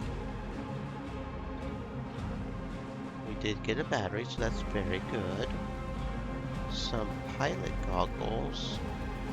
Okay, that's interesting. We've got 70 resistance to optical, so it's got better resistance to optical. We do lose 8% aimed, but it looks like it's better overall, and we don't lose our reaction. That's interesting. Okay, so yeah, we'll definitely put that on. Got an enforcement helmet with a visor. I think I'll pass on that because we don't want to do doubles, which means we don't want that either because that's full armor. An enforcer helmet, so that's probably going to be put on Evans because he has a damaged enforcer helmet, which is not as good as just a working enforcer helmet. He already has one battery. Oh, looks like we have another battery here we can take as well from the distortion field. Because we aren't really using distortion field, so we have two 1-level batteries now. You already have a damaged enforcer helmet, but here's a undamaged enforcer helmet. Right? No, you want an enforcer helmet, yeah. There we go, so now we've got 2 people with enforcer helmets. Very good. You've got a damaged enforcer helmet. What? How? That's the pistol you already are using. Okay. We've got 1 battery already, so that's good. How do we feel about Braxton's HUD? Because that changes accuracy for aim pretty much. We do lose some optical, but we gain 5% reaction, so you get Braxton's HUD. Okay, you already have a damaged pistol, yeah. Jed, however, does not have a damage. He has a pilot helmet, which is a little better on the melee, but the projectile and energy is better on this, so we'll do that. And then you do not have a battery, so that'll up the shield health, the overall shield health by 10, which means it takes 10 more damage, so that's good. So we actually didn't need the other battery, I guess, but okay. Whatevers. Okay. We're good. And we've got level 1 batteries on everybody. Very good. Okay, moving on. Job here is done. No reason to stick around. We've already robbed everybody and everything. The coming storm. Need to talk to Reaper. Don't remember. Was there any follow-up to that? I don't remember. Journal screen. Reaper in the Brotherhood, turn to the pit, belong to the side, yeah, repair the riot control robot. Okay, so no, there was no other follow-up control to that. Okay, very good. Back to the residential, and then we'll talk to Reaper. Can we fast travel to Reaper? I don't think we can. Can we? No, this is just before it. Fairhaven. Oh yeah, we can. Okay, here we go. Fairhaven. Reaper, my friend, my buddy.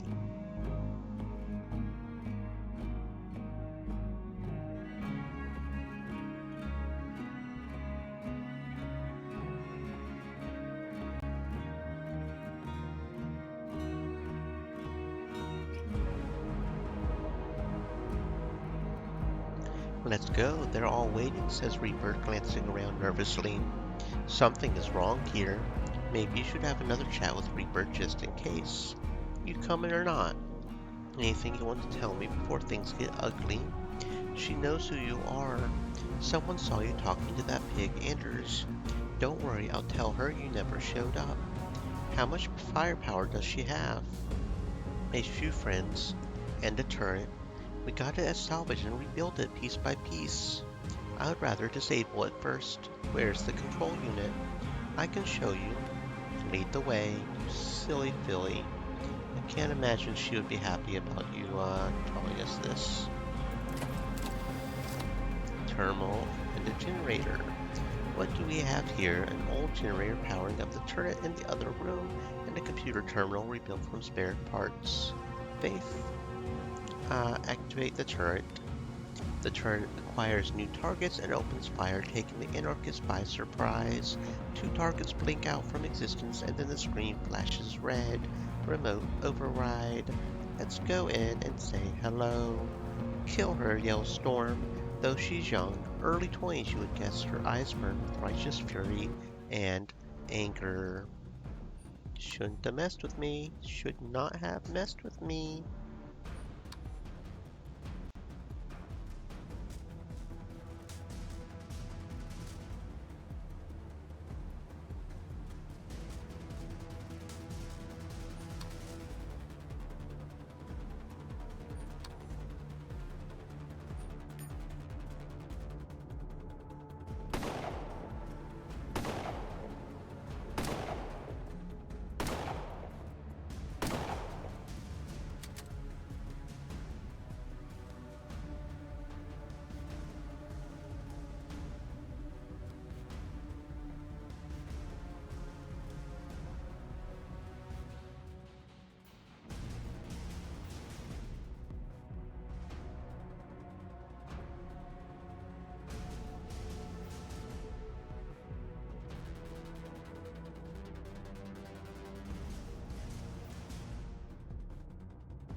Any news? The ringleader won't cause any more problems.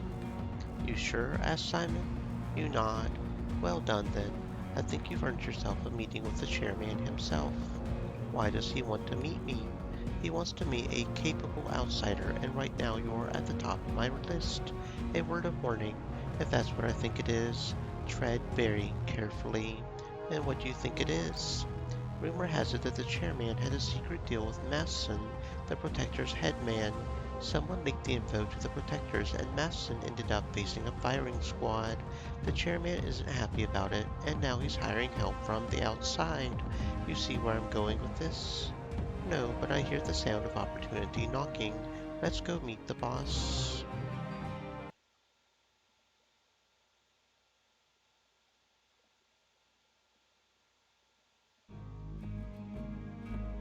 William Hanson, the longest-serving chairman of the Executive Council, studies you for a while, perhaps trying to discern what lies beneath the grime and armor. You aren't what I expected. He finally breaks the silence, but maybe it's for the best. They won't see you coming, that's for damn sure. And if you're half as capable as Simon says,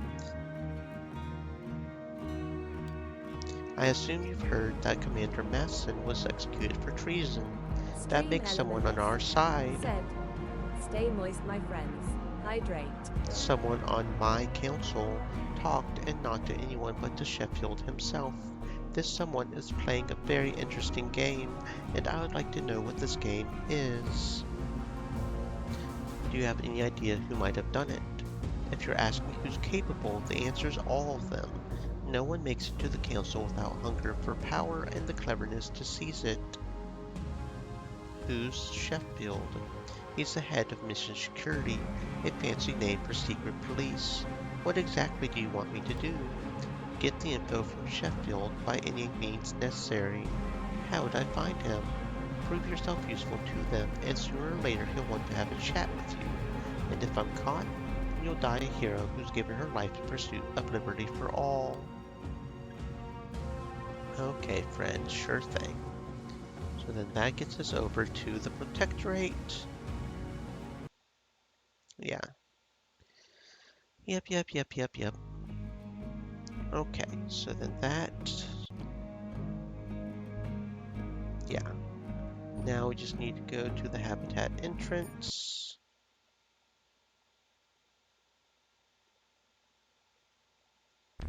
And then go over how much does that... So we're at -5 for the Brotherhood now. Interesting. Okay, so now we need to go over here to the Protectorate area. Don't think there's anybody to steal from over here. And we'll talk to the guard. Just keep walking, just keep walking, just keep walking. La la la la la la la. Smile for the camera, says the guard, pointing at the retinal scanner. Comply. The guard checks the scanner twice, keeping a low profile. At least you're smart enough not to conspire with the mutineers. Yeah. So apparently that's what he says if we have negative Brotherhood. Yeah. Okay, that's interesting to know. Looming high above every other structure, the Protector Citadel is ever watchful against the enemies howling outside the walls, and also those whispering within. These agents of order take their self-imposed duty, the furtherance and ultimate success of their original mission, very seriously. Theirs is a pure militarist society, whose purpose from its very inception has been preparing for war. They've been busy, frowns Jed. If it comes to blows, the Brotherhood won't know what hit 'em. What makes you think so? The Brotherhood ain't what the mutineers used to be, and by the looks of it, the Protectors are much harder than the Ship Authority ever was. Okay, and then we just go back, go right here. And then over this way, we should have something to steal, I think. Yep, some ammo over here. And that leads to the residential deck. Yeah. Okay, move forward, my friend. ID, please. The officer's steadily neutral tone suggests there's only one way past this checkpoint. What ID? An identification document issued by the Office of Citizen Rights. The officer explains patiently, pronouncing each word with authoritative precision. Where can I get one of these documents? Anyone who completes a 5-year term in the service of the Protectorate will earn full citizenship. Is there any way for a non-citizen to get in? After what happened with Masson, I think it's going to be a very long time before non-citizens are allowed inside the Citadel again. What happened to him? What happens to any traitor? The firing squad. The Brotherhood got their claws into him, if you can believe it. The commander himself. Everyone responsible will be purged, but how could it have happened in the first place? He shakes his head, clearly troubled by the implications. How do you know Masson was turned? The executive committee made the announcement the day after he disappeared. Now everyone's looking for the Brotherhood spy he was collaborating with. Well, everyone not currently under interrogation. But we'll get that low-down son of a bitch sooner or later. That's a promise. Maybe I can help. What, you?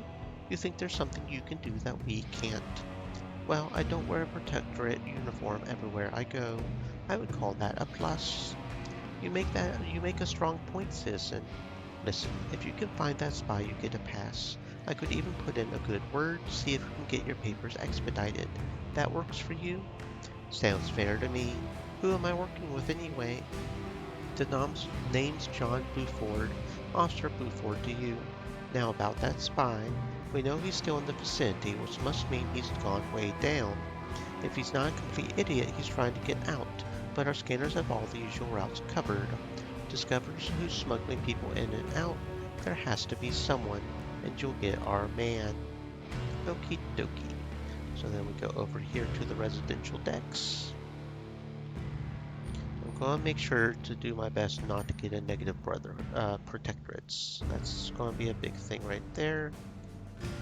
Where do you think you're going? Buford sent me on a mission of great importance. More Brotherhood spies, that's what we need.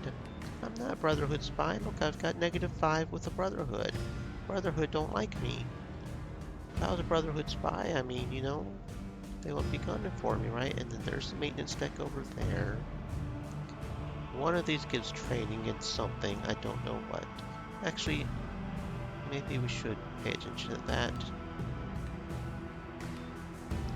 Faith. Okay, that was lockpicking training. We actually didn't need that, did we? Whatever. I was hoping it was the computers, but it's lockpicking, so... You stop at one of the Protector's checkpoints, and officers question locals while a pair of soldiers indifferently rifle through their personal belongings. This is a daily routine that everyone gave up complaining about a long time ago. Next, the officer announces, staring past the line of citizens, had nothing in particular. Gaskins, Roy, the man says mechanically. Maintenance engineer, sea level, night shift, returning from work. How long have you been at sea level, Roy? The officer asks. 6 years, maybe 7, comes the reply. However, something about the question is making Roy Gaskins anxious. He looks like he's trying to shrink out of sight into his coat. 6 years, the officer ponders, focusing for the first time on the man before him. Yet the mission sea level articles stipulate that specialists at your level are expected to master their duties and advance to the next rank after 5 years, which, by your own admission, you failed to do. In other words, you failed the mission. He says the last part quietly, as if to himself, but the soldiers freeze in place and every word of idle chatter comes to an immediate halt. Ask Doherty, the man bleats out, instantly defensive. He's the one made the call. He's held me back twice already. Are you filing a formal complaint against Senior Engineer William Doherty, whose loyalty to the mission and its ideals is, incidentally, widely considered beyond reproach? Now fully alert, the officer rattles off his run-on question in one breath, as if he had been waiting for this opportunity for a month. I didn't mean. I had a long shift. I just misspoke is all. The sea-level engineer finishes lamely, glancing back at his fellow citizens, all of whom direct their gazes elsewhere. As quickly as the officer's aggression sprang up, he relents. Always seek fault within oneself first, he declares, undoubtedly quoting a snippet of dogma from some long-dead Protector's leader. The man nods and scurries past the checkpoint, eager to keep his head down. Next, the officer barks, well pleased with himself. but his new smile vanishes when he sees you. I'm Jade, running an errand for Officer Buford. Right, I can sort that out for you, the officer assures you. Come with me. Leaving one of his underlings to man the post, he leads you to what looks like a detention faculty. Judging by the decorations and ambiance, this isn't a place for detainees to rest and gather their thoughts. It's a highly efficient confession factory. What do we have here? The warden asks without much interest. I caught the Brotherhood spies, sir, the officer reports with a salute worthy of the manual. The idiot thought he could breeze right through our checkpoint, but we're too vigilant for that, sir. What the mission demands, we provide. I'm not a spy. That's what they all say, says the warden, rubbing his chin. At first, I'm a special agent working for mission security. If this operation fails, you'll be cleaning toilets for the rest of your miserable life. Why wasn't I informed? It's my district. New security protocols need to know only. I'm breaking 10 rules just by telling you this. My apologies for this misunderstanding, says the warden. You can go. Damn right I can go, boy. Best respect my authority.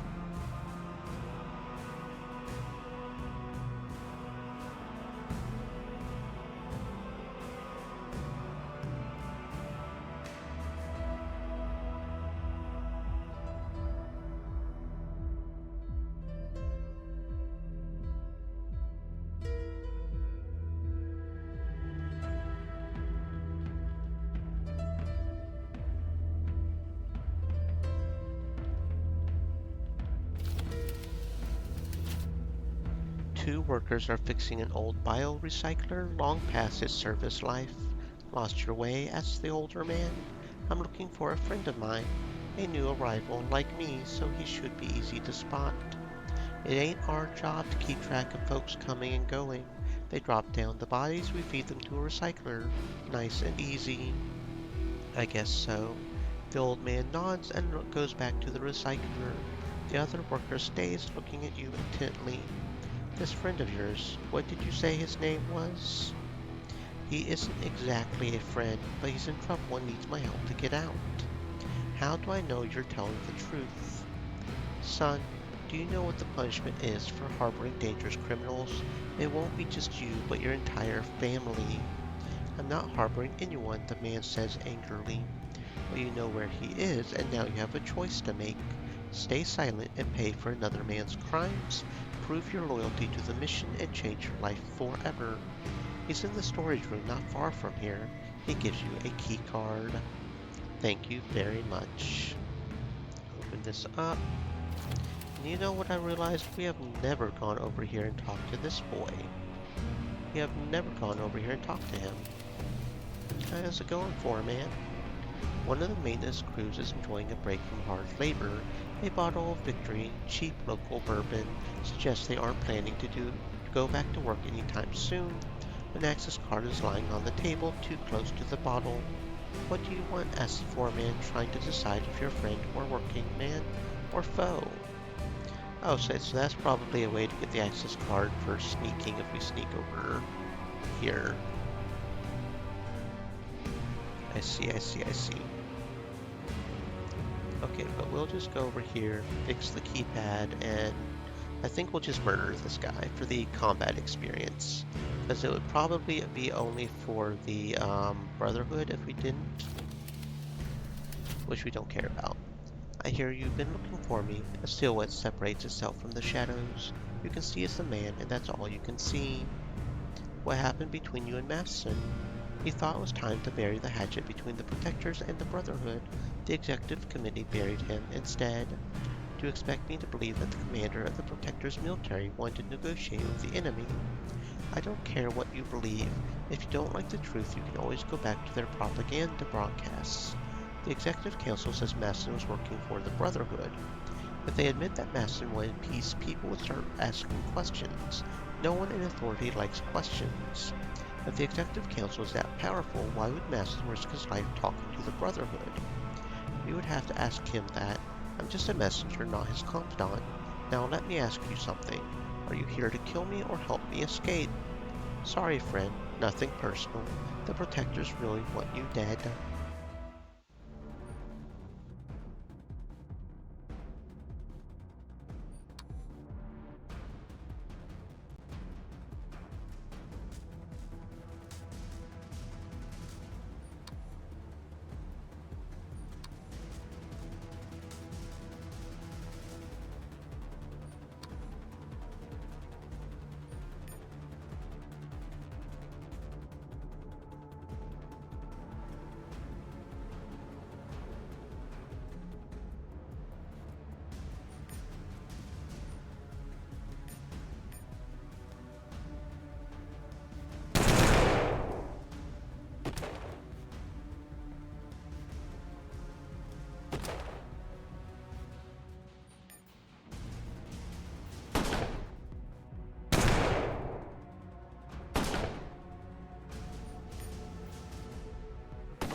What do you have to report?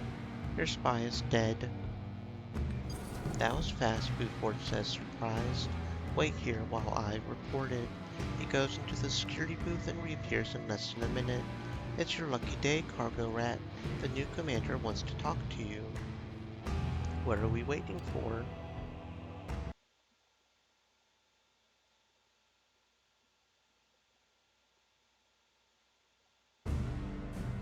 Newly promoted Commander Silas Reyes is hunched down, deep into his work, as if the weight of the entire ship rested on his shoulders. The spy dead, he asked dully, without raising his head. This is just another problem to cross off the list, another victory to report to the Executive Committee. Yes, Commander. Did he say anything? He didn't have the usual lies you'd expect from Brotherhood scum. He claimed Commander Maston wanted peace with the enemy. Silas stiffens at the sound of his mentor's name, turning away slightly. He pours himself a drink. Is there anything else I can do? If he hesitates for a moment, then nods again, a little more vigorously this time. This incursion can't go unanswered. It's time we strike back. You can join the assault team if you're up for it. Are we going to war? Soon. he replies with absolute confidence. But for now, let's just remind them that some lines should never be crossed. Buford will give you the details. Okie dokie. Not sure if that affects that one thing or not, honestly. Probably not, but I'm not completely sure if I'm being honest. Loading, loading, loading, loading, loading. Two guards appeared out of nowhere with practice ease. Sheffield wants to see you. Who's Sheffield? The man who wants to see you, says the guard. The man who you don't say no to. Not if you want to live a long and happy life. Lead the way. You must be Commander Ray's new friend, smiles Sheffield, the Protector's head of security. And since his friends are our friends, I took the liberty of arranging this little meeting. I hope you don't mind. How may I be of service? An admirable attitude. After all, what could be more noble than serving the mission, the very reason we're all here? And since I safeguard the mission, serving me is to serve the mission. I assume you're aware of what happened to Commander Masson. I've heard some rumors, and you can imagine my surprise when I was informed that newly appointed Commander Reyes met with a woman who's just arrived from the Brotherhood. What's more disturbing is that this agent, let's call a spade, had a private meeting with Chairman Hansen himself. Now I'll be the first to admit that I underestimated that old goat. First, he recruits the commander of the mission, then he leaks the info as if this grand victory means nothing to him. Well played. But going after another commander? That's going too far, don't you think? We'll respond, of course, knock a few pieces off his board, see how he likes it. But is this what he really wants? You got it all wrong. The Pit sent me to establish diplomatic relations with the Habitat. You want me to believe the Pit sent you an envoy to the Brotherhood after they attacked you? Try a little harder. Keep your friends close and your enemies closer. Keep the Brotherhood close and they will swallow you whole before you can blink. If the Pit's looking for a friend, all you have to do is ask. I'm sure you know that by now. What form would this friendship take? The only way to keep the Pit safe is to absorb it. Of course, none would dare to attack you then. I'll pass on the message. I won't delay you any further. Sheffield smiles politely. Hansen didn't leak the info. Interesting, says Sheffield, thinking it over. So I did give Hansen too much credit after all. How disappointing. I think you should tell him. And why would I do that? Whoever leaked it is a hardliner, not someone you can work with. Hansen is the devil you know. Your new friend is far worse. And if this whole thing isn't what it seems? If the leak isn't real, you lose nothing by playing along. If the leak is real, you'll remove the enemy willing to fight to the bitter end. Eldon Crow, Hansen's right hand. She didn't contact us directly, but the info came from her office. I trust she'll put it to good use. Perhaps you should discuss the situation with Abraham first. This isn't how I pictured the protectors of the mission. If the ship authority was even worse, maybe the mutiny was necessary to set people free, no matter the cost. Nobody knows what the ship authority was like. The protectors glorify it, the Brotherhood demonizes it, but the truth is probably somewhere in between. Maybe, but this is the best we've managed to build in a century. I wonder if we'll fare any better on Proxima. Probably not, but look on the bright side. We'll be too long dead to care. Let's get going. Okay, so how are we doing on factions? We've got 4 for the Protectors, 6 for the Church. So yeah, we're doing good. Main thing is the Brotherhood is negative, which may affect things later a little bit. So there are 2 ways we can do this. I'm still not completely sure how to get the Kingmaker achievement. That one seems very complicated. And it has to do with this whole thing about the spy and all of that. So, let's go to the Church of the Elect, and he's going to tell us... Loading, loading, loading, loading, loading, loading, loading, loading, loading. Okay. Let's go to the Church of the Elect and talk to Abraham.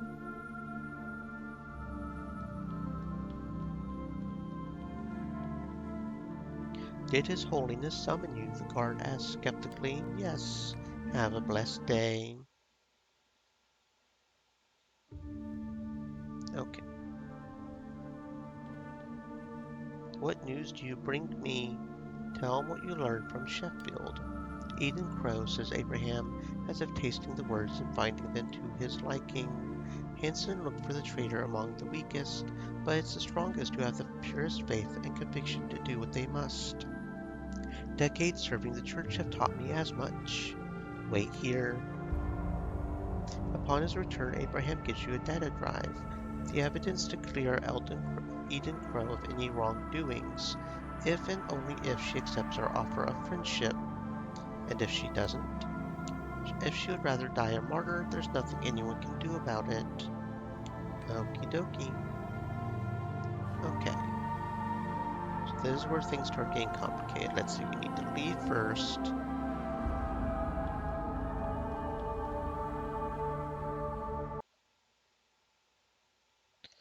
Loading, loading, just keep loading, loading. Okay, and then map. And we go to the Brotherhood. Loading, loading, just keep loading, loading, loading. Just keep loading. Okay. And then we'll make a save here. And we'll call it pre-king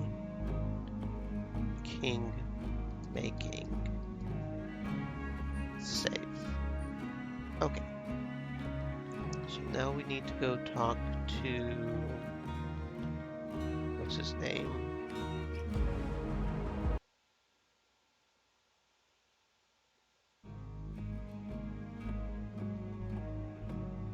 Hanson. It better be important. Okay, so no, wait, no, we don't want to do this yet. No. No, okay. So since we're trying to give the machine to the church, we're going to try to go with the church right now, right? Because we want to give the machine to the church, and we want the church to take over. Which just feels wrong, but you know, whatever. Urgent message for Eden Crow, first building, top floor. Eden Crow sitting behind a desk going over the latest reports on her tablet. From a distance, she looks like an office worker rather than all-powerful Hansen's right hand.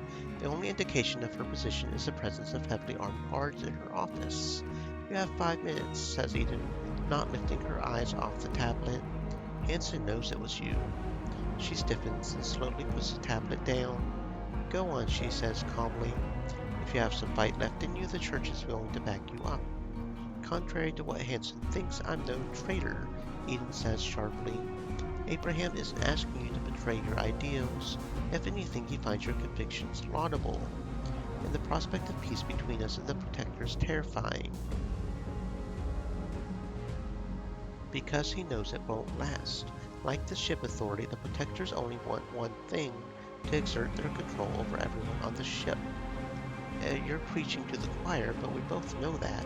If I accept Abraham's no-strings offer, he owns me as from this moment on. I am a traitor. I would rather face Hansen and die with my head held high. Sheffield sees you as a threat, not Hansen. He wants you out of the picture for a reason. And that's why I should betray everything that ever mattered to me. What choice do you have? Accept Abraham's help to protect the Brotherhood and you're a traitor. Refuse his help and Hansen will make peace with the wolves at the gates sooner or later. Maybe even open the gates to them. Who knows? God damn it. Tell Abraham I accept. Tell him I'm in his debt, but there are lines I'll never cross. If he tries to force me, he'll regret the day he was born. Eden plugs it in and studies it for a while. Is any of it true? Doesn't really matter, does it?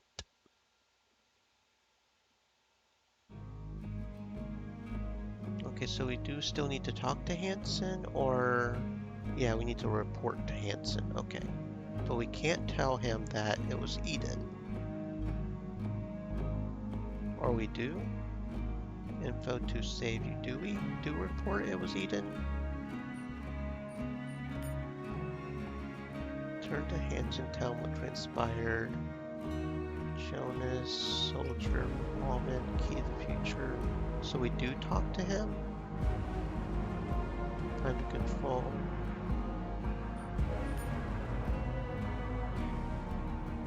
I feel like we don't though, right? Because the entire point of having her under our control is to not, right?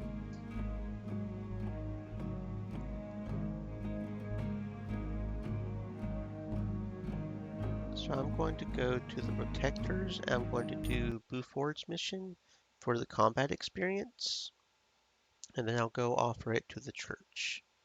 Because I don't think we need to, yeah. Commander Silas said you have a job for me. A combat mission if you're up for it. Our commander wants to start pushing the Brotherhood back. All the way into the void, I hope. It's an honor. The Founding Fathers would be proud, says Buford. Go to the maintenance deck and report to Roberts. Okie dokie. Name and rank, the Protector's officer says dully, without bothering to look you in the eye. Buford sent me, said you need help. And you're in? Fucking Buford. What's the problem? We need to take Junction F-14, but the Brotherhood is firmly entrenched, he says, muttering. I bet they don't have time to request reinforcements and supplies multiple times. What do you need me to do? There's a different junction nearby, also in the Brotherhood zone of control. They sealed the tunnel, but our engineers have made a small opening there without alerting the enemy. Our assault from the front will keep them busy while you slip in and surprise them from the flank. They will panic and victory will be ours. What if they don't panic and run? They will, the officer assures you with a friendly pat on the arm. They're already demoralized by our endless attacks. One bad turn like this and they'll fold. Okie dokie. So we go over here, and go into the breach. We may have to strip, or maybe we'll just do a combat. Sneaking is annoying. Here's a breach made by the Protectors. Once you go through, you won't be able to get back until the junction is taken. You spot a couple of guards up ahead.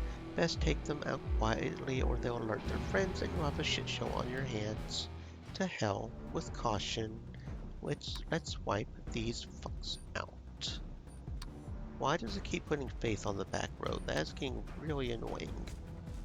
I'm the one with the sniper rifle. I need to be in the back row. Faith, front row, please.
The soldiers are dead, but their friends next door know that you're here. Not that it will make any difference in the end. Prepare for the final attack. I'm gonna rob these bodies right here. Don't know if there's anything good. We did get some creds and ammo, so that alone is good, but yeah. Let's see, we got a shotgun. Okay, we got another trooper armor, which is definitely good. Reinforced guard armor is one better. 665 or 674, so trooper armor is more even, which so we'll keep that. I believe you also have trooper armor urban. You have trooper armor sand, so for unity we'll do urban on you. And then we'll give you the sand one since you just have a tactical vest. And that's just not nearly as good. How do you like this shotgun? Oh, more damage is definitely good. 6 ammo instead of 8, that's not a big difference. Range is a little shorter, staggered graze. Not as good as accuracy aim, but you know what, that's fine. We do like more damage. It doesn't look like it's that much more damage, but that's okay. Shredder. Auto sort. Okay. Let's see. Examine the panel. What do we have over here? A rust-covered maintenance panel catches your eye. A couple of lights are still blinking, so there's hope for it yet. The maintenance system was designed to seal and decontaminate any junction, but the chemical tanks have been emptied a long time ago. All you can do is a dry run test. It won't do anything, but the biohazard alarm and flashing red lights can do more damage than low-grade fungicide, a psychological rather than chemical warfare. Faith? When the dry run surpasses your wildest expectations. It starts with a humid blast of stale, putrid air to set up the mood. Then the alarms and garbled warnings kick in, causing panic and confusion. Now's the perfect time to make your grand entrance. You've made enough noise earlier to warn the defenders of what's coming and give them enough time to prepare. Several soldiers on both sides go down in a hail of bullets. Let's go.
It's over.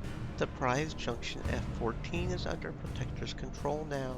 It looks exactly the same as the Junction before, plus a few additional bullet holes and blood stains, but that's not important. What's important is that the Brotherhood wanted it, no doubt for equally vague reasons, and now they don't have it. Truly one for the histories, and now to loot the bodies. What do you think you're doing there, soldier? The officer steps up, hands sternly raised. All assets recovered post-combat are the property of the mission. Every gun, bullet, boot, and undershirt will be accounted for and taken to the nearest supply depot. What do I get? Serving the mission is its own reward, he says, putting on his serious, frowny face. If you require additional resources, talk to Buford. Anything else I can do? My orders are to hold F-14, so I won't need you here, but I'll gladly recommend you for any new offensive. Kinda crappy that we don't get to loot the bodies, but hey, it's not like they probably would have had much anyways, so. What do you have to report? Mission accomplished. Junction F-14 belongs to us now. I'll inform the commander, says Buford. Here's your pay, soldier. Well earned. Thank you. How are we doing on this? -5, and then we've got 8 on the Protectors. So yeah, Protectors is pretty easy to get on up there. And I just realized we never did explore the Protectors area, did we? I don't think there's much here. Lockpick 4. But there is the bounties we can turn in.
Are you here to file a report? The woman sternly inquires. Her face is marred by a permanent frown. What is this place? Mission Justice, the enforcement arm of our judiciary. When an enemy of the mission is tried and absent and convicted, we see to it that the sentence is carried out. That's all I need to know. I'm ready to work. We have 3 open cases at the moment. Six Banger Jack, Nazar Harrell, and Mad Dog Thompson. I think I killed one of them already. Six Banger, 250 credits. Nazar, 500 credits. Very good. And see, that gets us all the way up to 10 with Protectors. So yeah, Protectors is probably the easiest one to get the Jonas thing going. To keep the pit free to have 20. Because of this bonus with the bounty. There's one more bounty we can go get, but I kind of don't want to do it until we finish with the church. Because that would be negative church, but honestly, if we do indeed go with the Protectors for that, I think I may go ahead and just go do that. Because it doesn't matter what our reputation is, as long as we can hand over the thing. Are you new too? The woman has to work to produce a mechanical smile. How you can see she's overwhelmed. This is a sneaky thing, and I ain't interested. I'm honestly just not interested in doing the sneaky quest. I'm just not interested. Okay, we can go over here to the defense store. I don't know what's over there.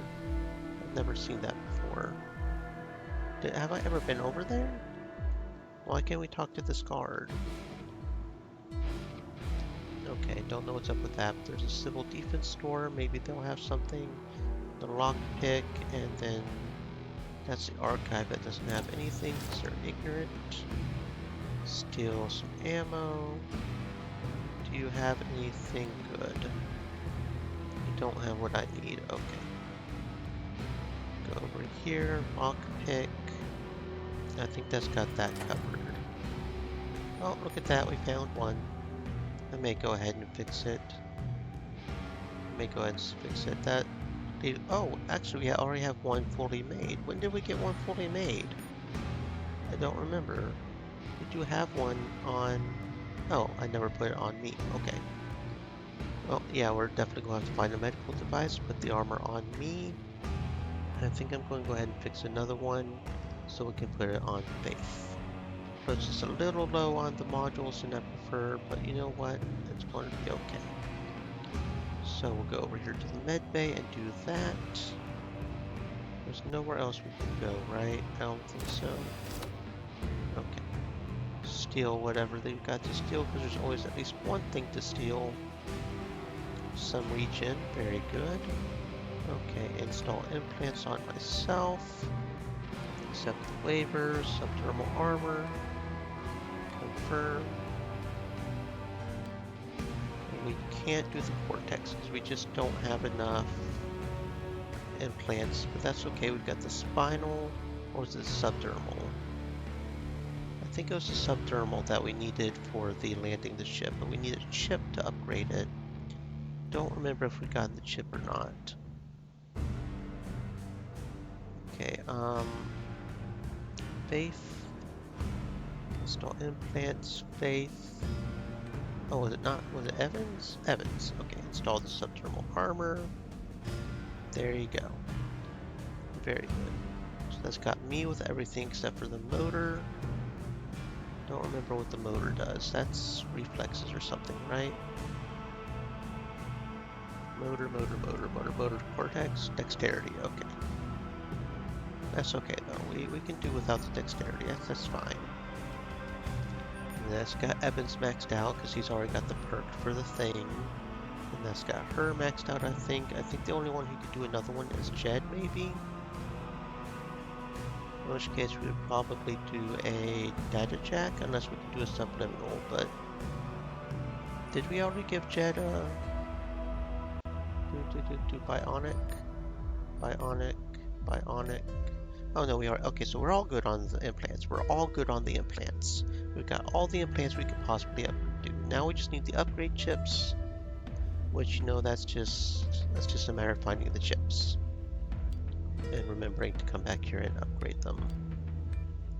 Okay, so what we're going to do now, I think, is going to go assassinate the last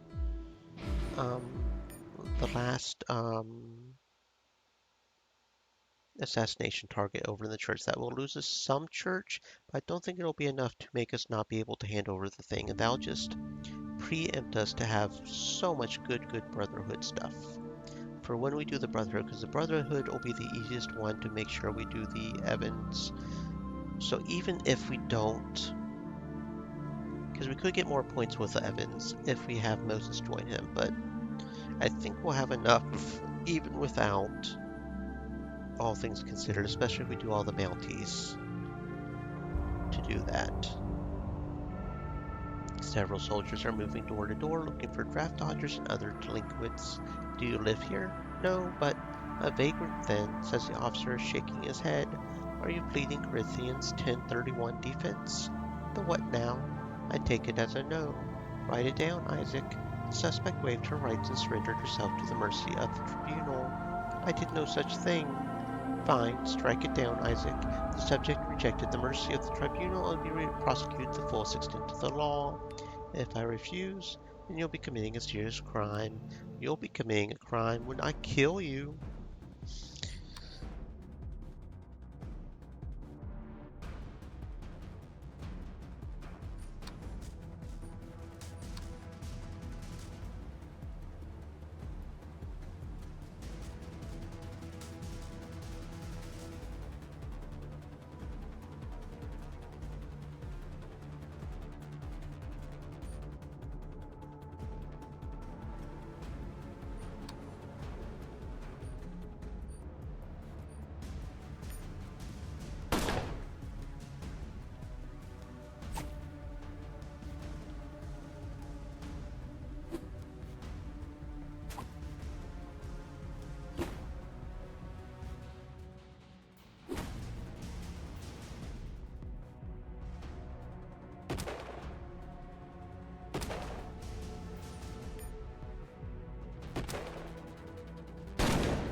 This man is training new recruits, his easy smile at odds with his strict military bearing. New arrival? He asks, unscrewing his flask and tipping it up for a swig. Fresh from the pit. Looking for something different. Good for you. I'm new here myself. Heard they were paying top credits for officers with combat experience, so I decided to cash in my chips, if you know what I mean. Where did you come from? I spent the last 10 years protecting the mission, only nobody ever told me what the hell I'm protecting it from. As far as I can tell, nobody wants it. He grins broadly. I'm Bo Thompson. Mad Dog Thompson. It appears my reputation precedes me, Thompson says slowly. Are you a bounty hunter? Gotta do something for a living these days. Dying ain't much of a living, girl. You're the one that's gonna die, boy.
Extreme Elements said, "Stay moist, my friends.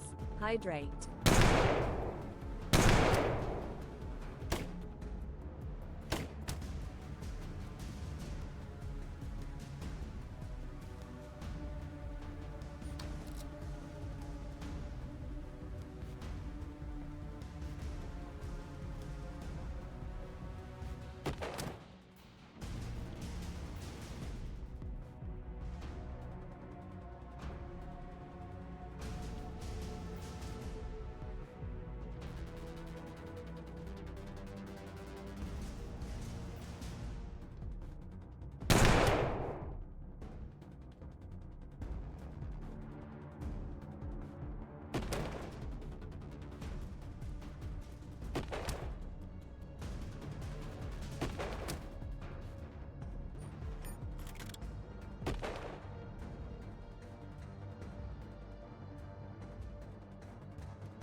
What news do you bring me?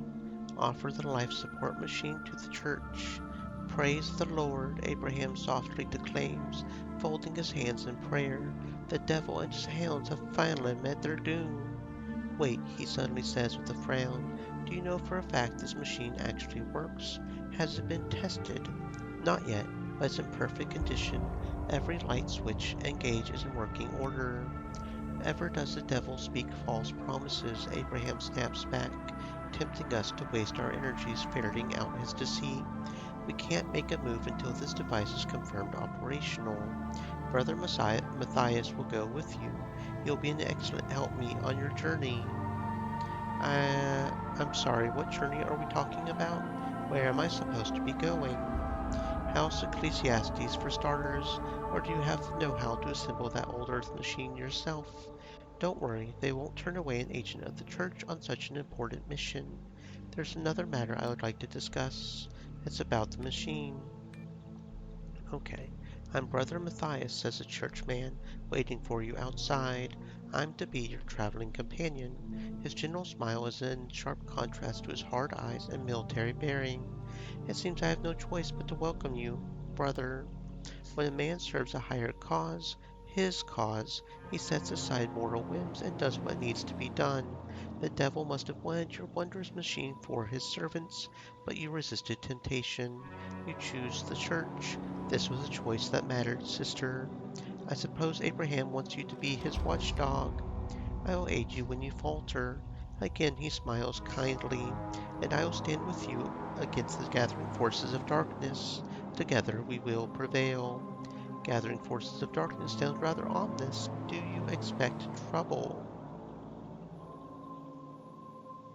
Do you think our enemies will sit idly by as we work for their destruction?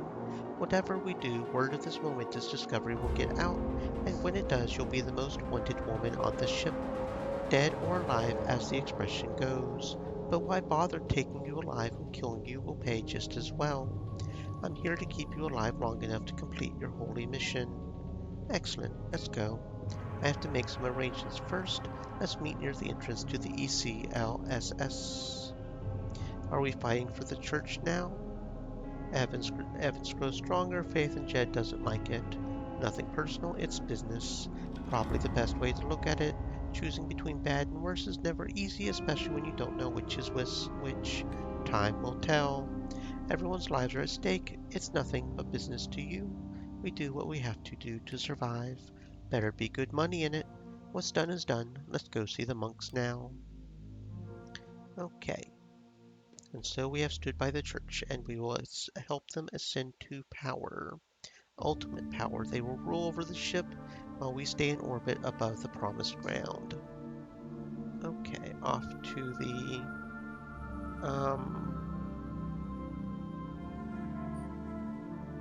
entrance would probably be easier if fast travel, because then we just go to the elevator here.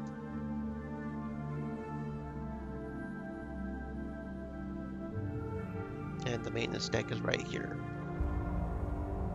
Maintenance crews only, the guard says apologetically, for security reasons. The Chaplain General sent me to talk to the monks. Is this a joke? Never mind. God be with you, shipborne. Now, I don't think we're going to do the shadow mission down here, honestly, because if he can get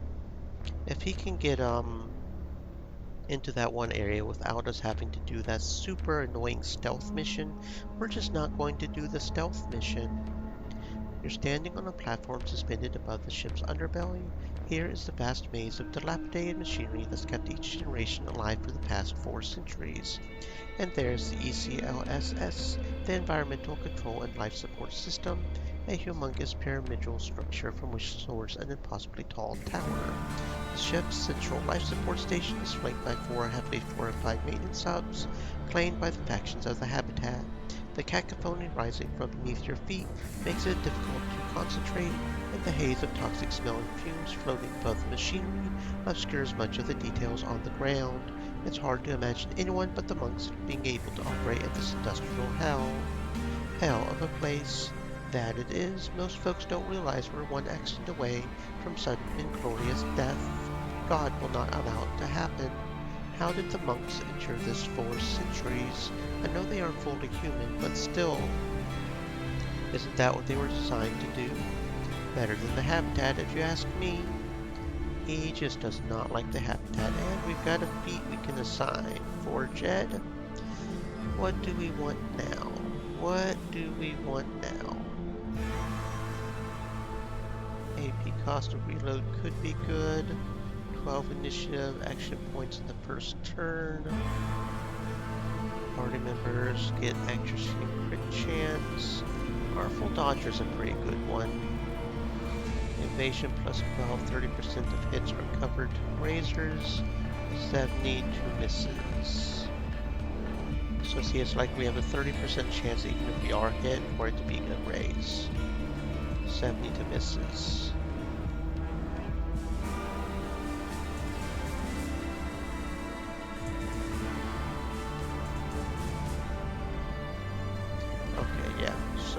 I think we'll do Artful Dodger. That sounds like a pretty good one, really. And so see, because we gave it to the church, we went from what, -2 or 3 to 6. So there's a lot of points to be had from promising to give it to the specific faction. So yeah, I'm sure we'll be able to do the Protectors without any problem, even without. But we will go back and do the Moses, of course. But God be with you, sister. Brother Matthias informed us that he's taken you under his wing. That is a great honor. What is this place? A small sanctum of faith, one of 4 maintenance hubs surrounding the ECLSS base, where the monks make their home. Is there anything you need before I head out? Since you report to Brother Matthias, we know your mission must be important, and we would be honored if you could join us in the attack on the Protectors' camp. They control one of the neighboring hubs. Why now? The Brotherhood controls 2 of the 4 hubs. There are access tunnels running beneath, black horrid places as close to hell as you would ever wish to get, that once connected all 4 hubs. The monks sealed them off long ago. However, we recently acquired the codes to bypass the security shield in one of the Brotherhood sections, and made sure they would fall into the Protectors' hands. When the Protectors launch their attack on the Brotherhood's hub, we'll follow. Whoever wins will be too weak to resist us. God willing, the Church will control 2 hubs, and our enemies will be severely weakened from fighting each other. I'll be honored to join the attack. Then get your kit ready, sister. I would indeed be honored. No reason we can't get some more fighting experience. Okay, so right over here, if I remember right, there's also a training token down here somewhere. If we have 100, poison resistance. Okay, over there to Shadow. I'm not going to do that. I'm just not going to bother. Dude, open the fucking door. I told you to open the door. Now open the door. Now how? No, we need to go over here. And then this guy over here will also help us with our implants if we kill a very strong robot. Well, it should be fine now. How goes the war, little sister? The man's greeting sounds oddly synthetic, lacking any inflection. At a glance he appears to be human, but the heavy augmentations make him a monk, a cyborg tasked with maintaining the ship's life support system. Do you not consider yourself a man? Don't feel any emotions at all. What are you exactly? Do you have any plans for trade? What does that mean in practical terms? Alright, let's do it. On yourself. So see, it's 2,000 credits per implant, so that's, you know, pretty expensive. Perception, intelligence, regeneration plus 2, toxic resistance plus 25%. So I'm going to do the heart, and we lose 1 health, but that's okay. And we're going to do subliminal. Do the others. About the combat robot, where is the sword? I'll take a look. Okay, so yeah, we'll go fight the combat robot for the EXP. And then over here, how's our toxic level looking? Yeah, we've got 100% toxic, so we are immune to toxins thanks to our heart and our gas mask. So we can go get the code for the training token. There we go. Okay, and then over here, that I think is where we need to go, right? No, that's not where we need to go. Where do we need to go? So there's that guy. And then over here is some good stuff that we can loot. This place really is pretty sprawling. Because over here is nothing, and then there's shadow over there, and that's where we came from. Okay, let us get in here. Okay, some rope and a mask we don't really want, and a fully charged energy shell. Okay, main thing is the energy shell, because that's a pretty good item. Over here, that is not where we need to go. And that's that. And then if I remember right, because that's where we come, and I don't know where we come down for that, so... where are we? Where did we end up? Right, we're here. Go over here. No, how do we get over there? Up here, up here. Yeah, right here. So we can go in. No, not right there. Over here. Over here. Over here. So we can, computers. Terminal. Enter the Dead Scav's code. So what do we want? I'm thinking maybe surveillance for the computers. No, basic maintenance training for electronics and computers. Yeah, that sounds good. I don't know if we have enough to do the one thing in the thing or not, but Faith, here you go. That's got computers up to 7 and electronics to 9. Okay. And then nothing else in here? Nothing else in here. Okay. So go over here, and then the robot is up here. Enter the access code. Onward to victory.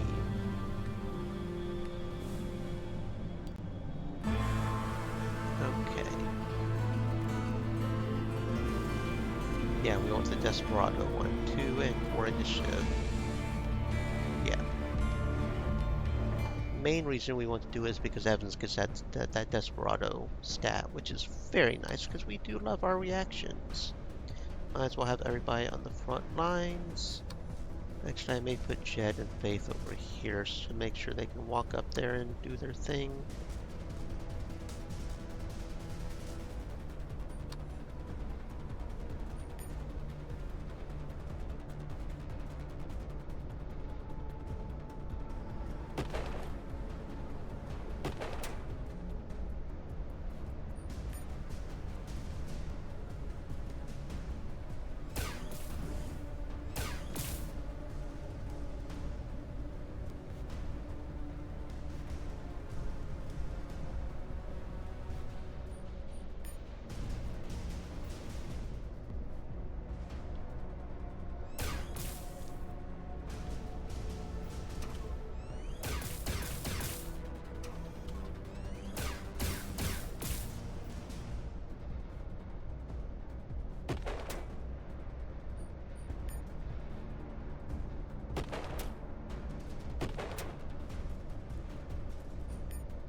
Stream Elements said, "Stay moist, my friends. Hydrate."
Stream Elements said, "Stay moist, my friends. Hydrate."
Bonnie Tanks said, "Hi." Hello, Bonnie. Welcome on in. I hope you are having a Bonnie existence. Welcome on in, friend. Let's see.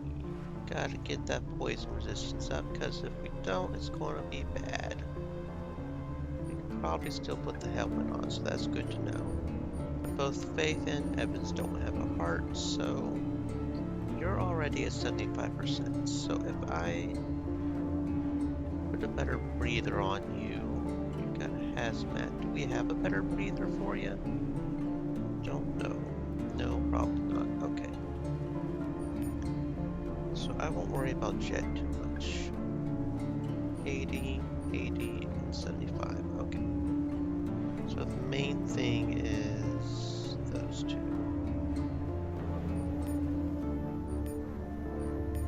I had to replace their goggles on. Okay. Fair enough. Because if we don't Bonnie have that, Tanks that's going to be bad. said, "I'm here for say hello, I go sleep, I'm tired." That is completely fair, friend. I hope you have a wonderful sleep. Thank you for saying hello. We might not be doing much. We're skipping a lot of dialogue because we've seen it already. We're just trying to get the different endings. We're just trying to wrap things up. Try to get it done, as they say.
Okay, so 80% didn't lower it too much. It looks like we lost about 10 health overall.